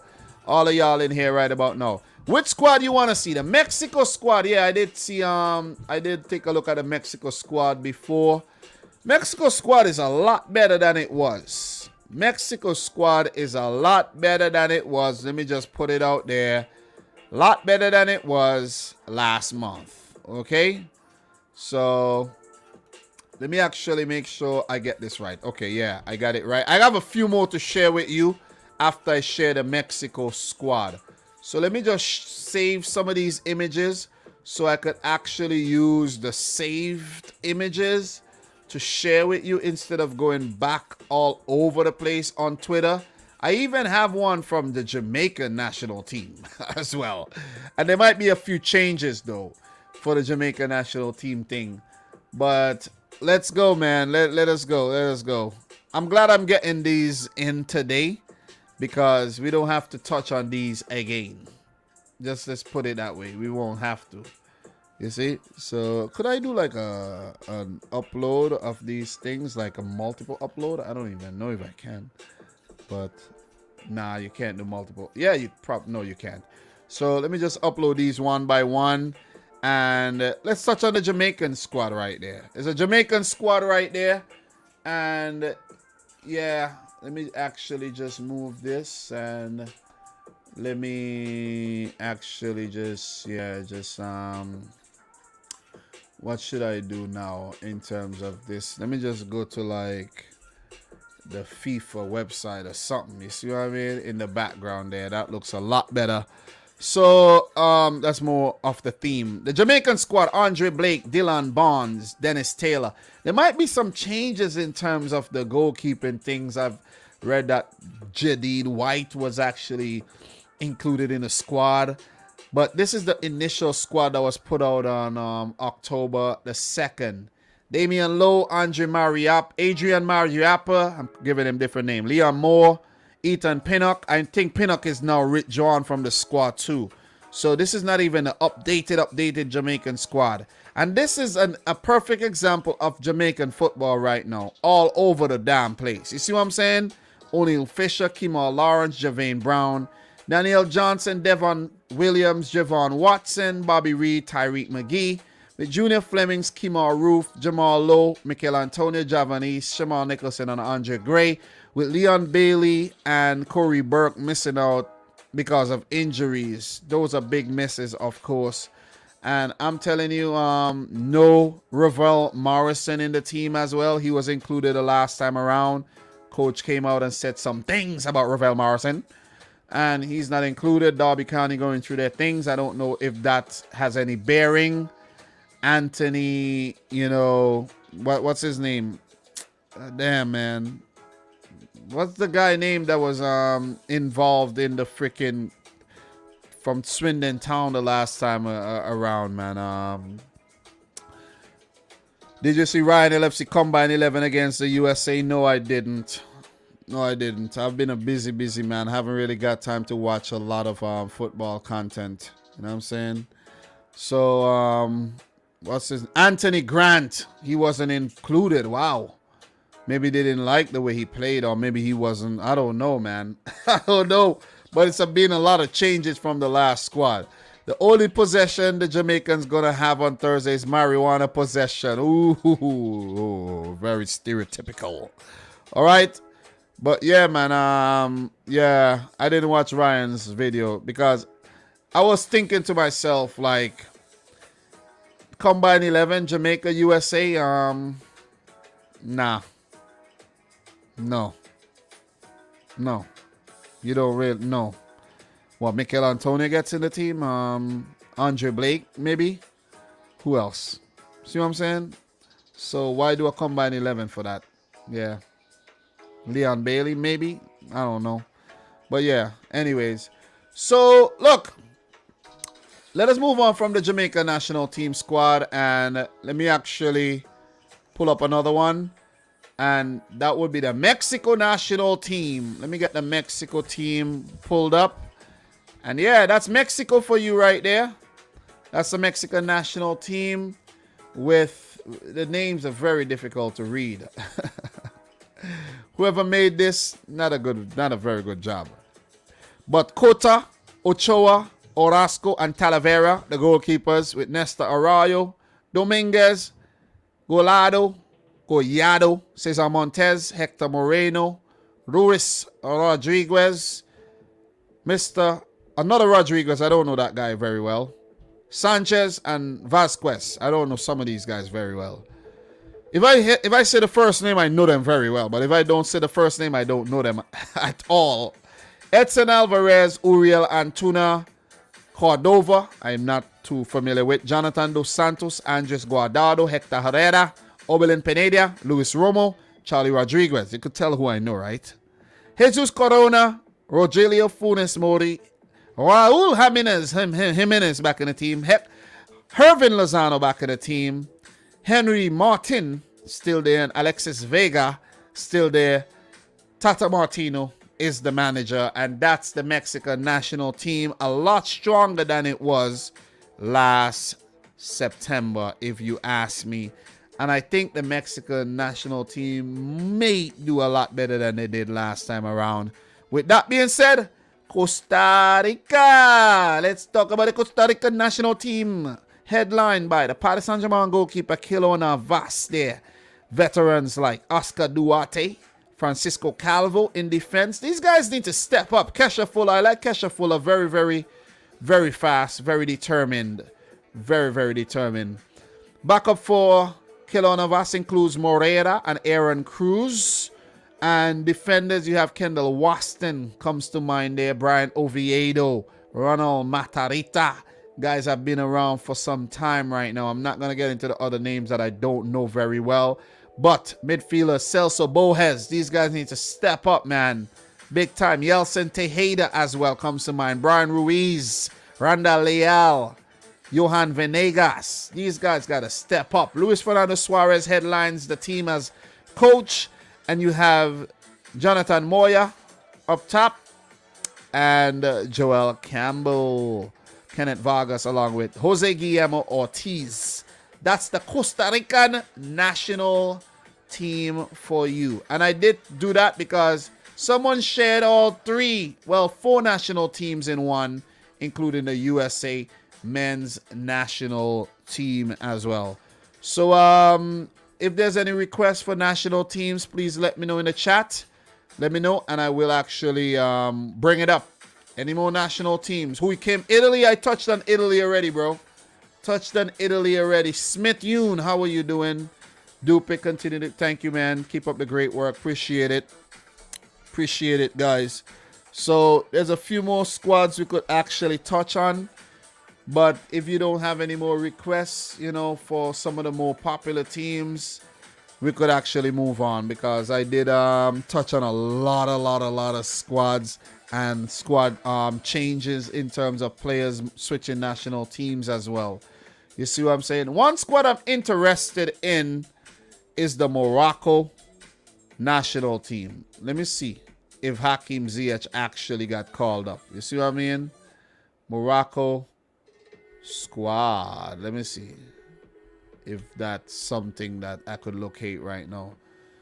So Morocco squad.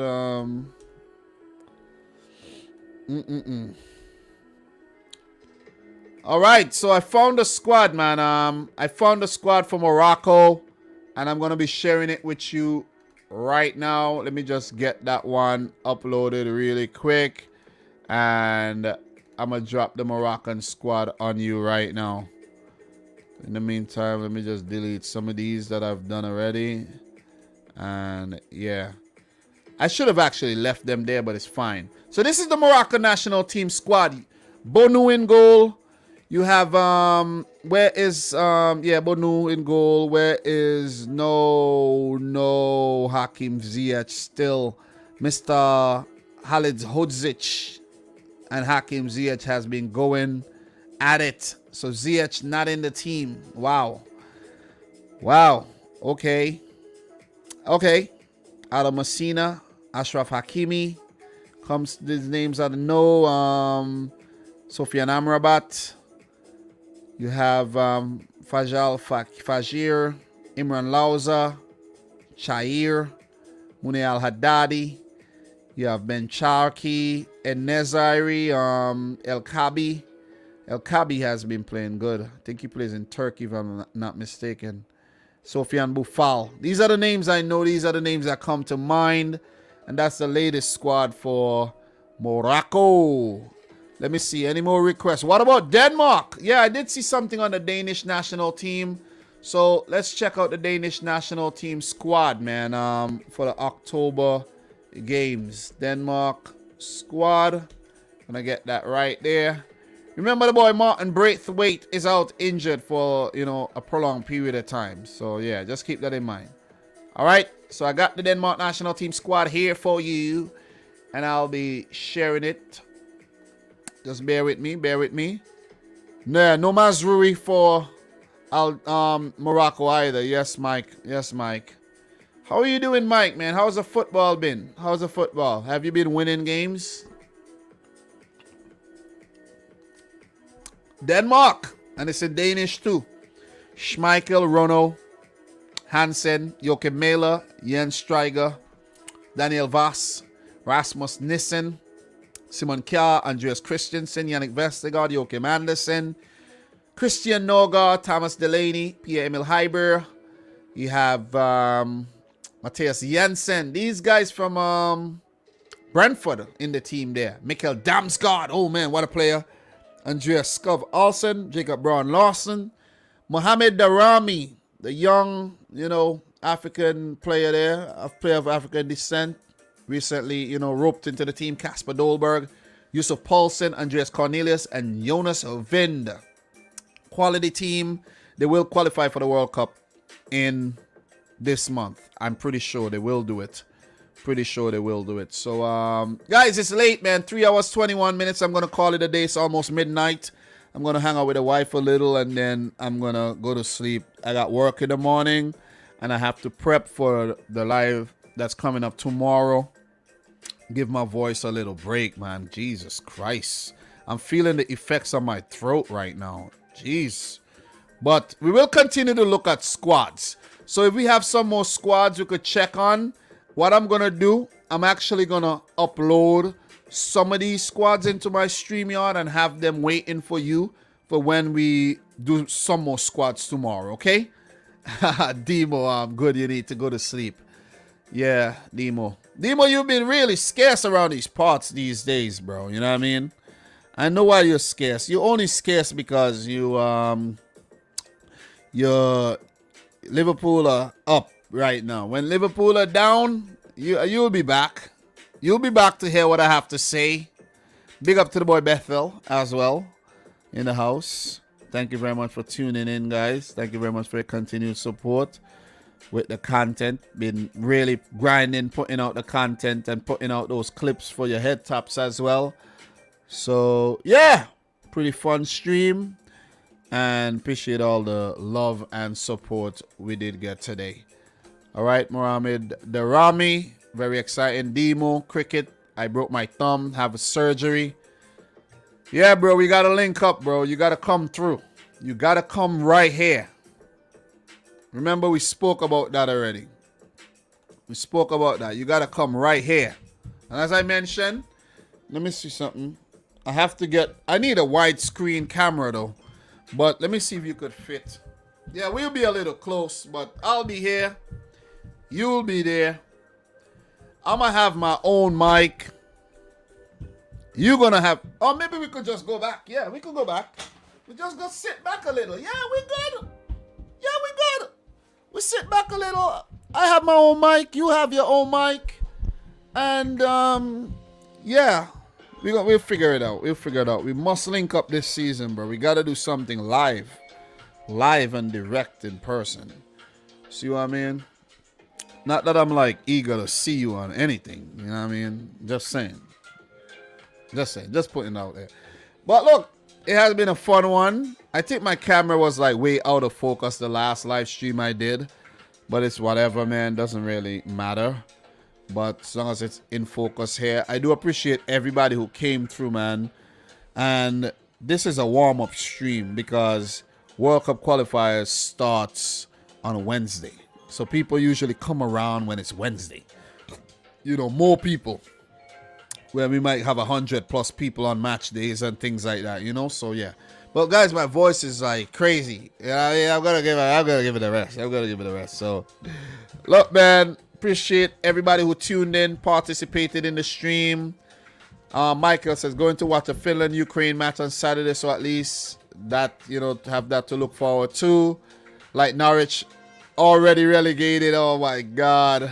Oh, man. Raju, Denmark can lift World Cup 2022. I think so. They'll get far in the tournament. But, yeah, Demo, we're going to make it happen, though. We're going to make it happen. You see what I'm saying? And Chase Athletics. Paulson, yes, definitely a determined player. So, guys, remember, we are on course to get to 47,000 subs, you know. So if you're watching this and you never seen me before, smash the thumbs up button. Guys, don't forget you could check out cardsplug.com. You see the cards on the wall there. All the links will be in the description box down below. Use the code Dominic Rich FC to get yourself 15% off your orders. And let me tell you a little secret. The discount might be about 35% right now. I think my discount is like still very high. So go check out Cards Plug if you want one of those cards. I get a commission every time a card is sold. And, you know, I've made some money from Cards Plug already since I've been doing, you know, working, you know, with them for the last 2 years. It's an affiliate partnership. It's not really big. I have done something direct with them before, but it never really, you know, materialized. But I still got paid. So, yeah. So that's what's going on with Cards Plug there. But yeah, I'm not tired though, Mike. I'm not tired. I could go for 4 hours, but I'm not tired. But I have to end it though because I'm feeling the effects with my voice. You see what I mean? And I have to do this for the rest of the international break. So I need a voice. I need a voice. So 3 hours and a half, pretty informative live stream, action packed, no BS, just all information from start to finish. So if you watch this replay and you got to the end, I'm pretty sure you were probably saying, fuck, wow. Seriously, because I just hit you with the craziest information that you didn't. I'm pretty sure most of you guys didn't know a lot of the information I share in this live stream. And I'll be gathering some more for tomorrow. It won't be as long, but we're going to have matches on Wednesday and look into some more squads and some things that I didn't touch on today. I'll touch on them next time around. So, guys, thank you very much for tuning into another one. World Cup Qualifiers Daily number 11, number 12 will be coming tomorrow. I don't know what time yet. That's why I didn't schedule it. But maybe it's going to be about the same timing. So I could get home from work, rest up a little, and come full of energy. Okay, so I had water, and I didn't even take a sip. Let me take a sip now. Maybe that's why my voice is like, my throat is feeling the effects. Like, God damn, Dom, drink some water. But anyways, man, for everybody, until next time, peace out. Rich Squad. At least I could give the Chelsea fans a break now, you know what I mean? Liverpool fans as well, and talk international football. Give the City thing a little rest. You know what I'm saying? Just relax a bit and then come back. Reboot and come again. All right, guys, so peace. Much love, much respect. Peace.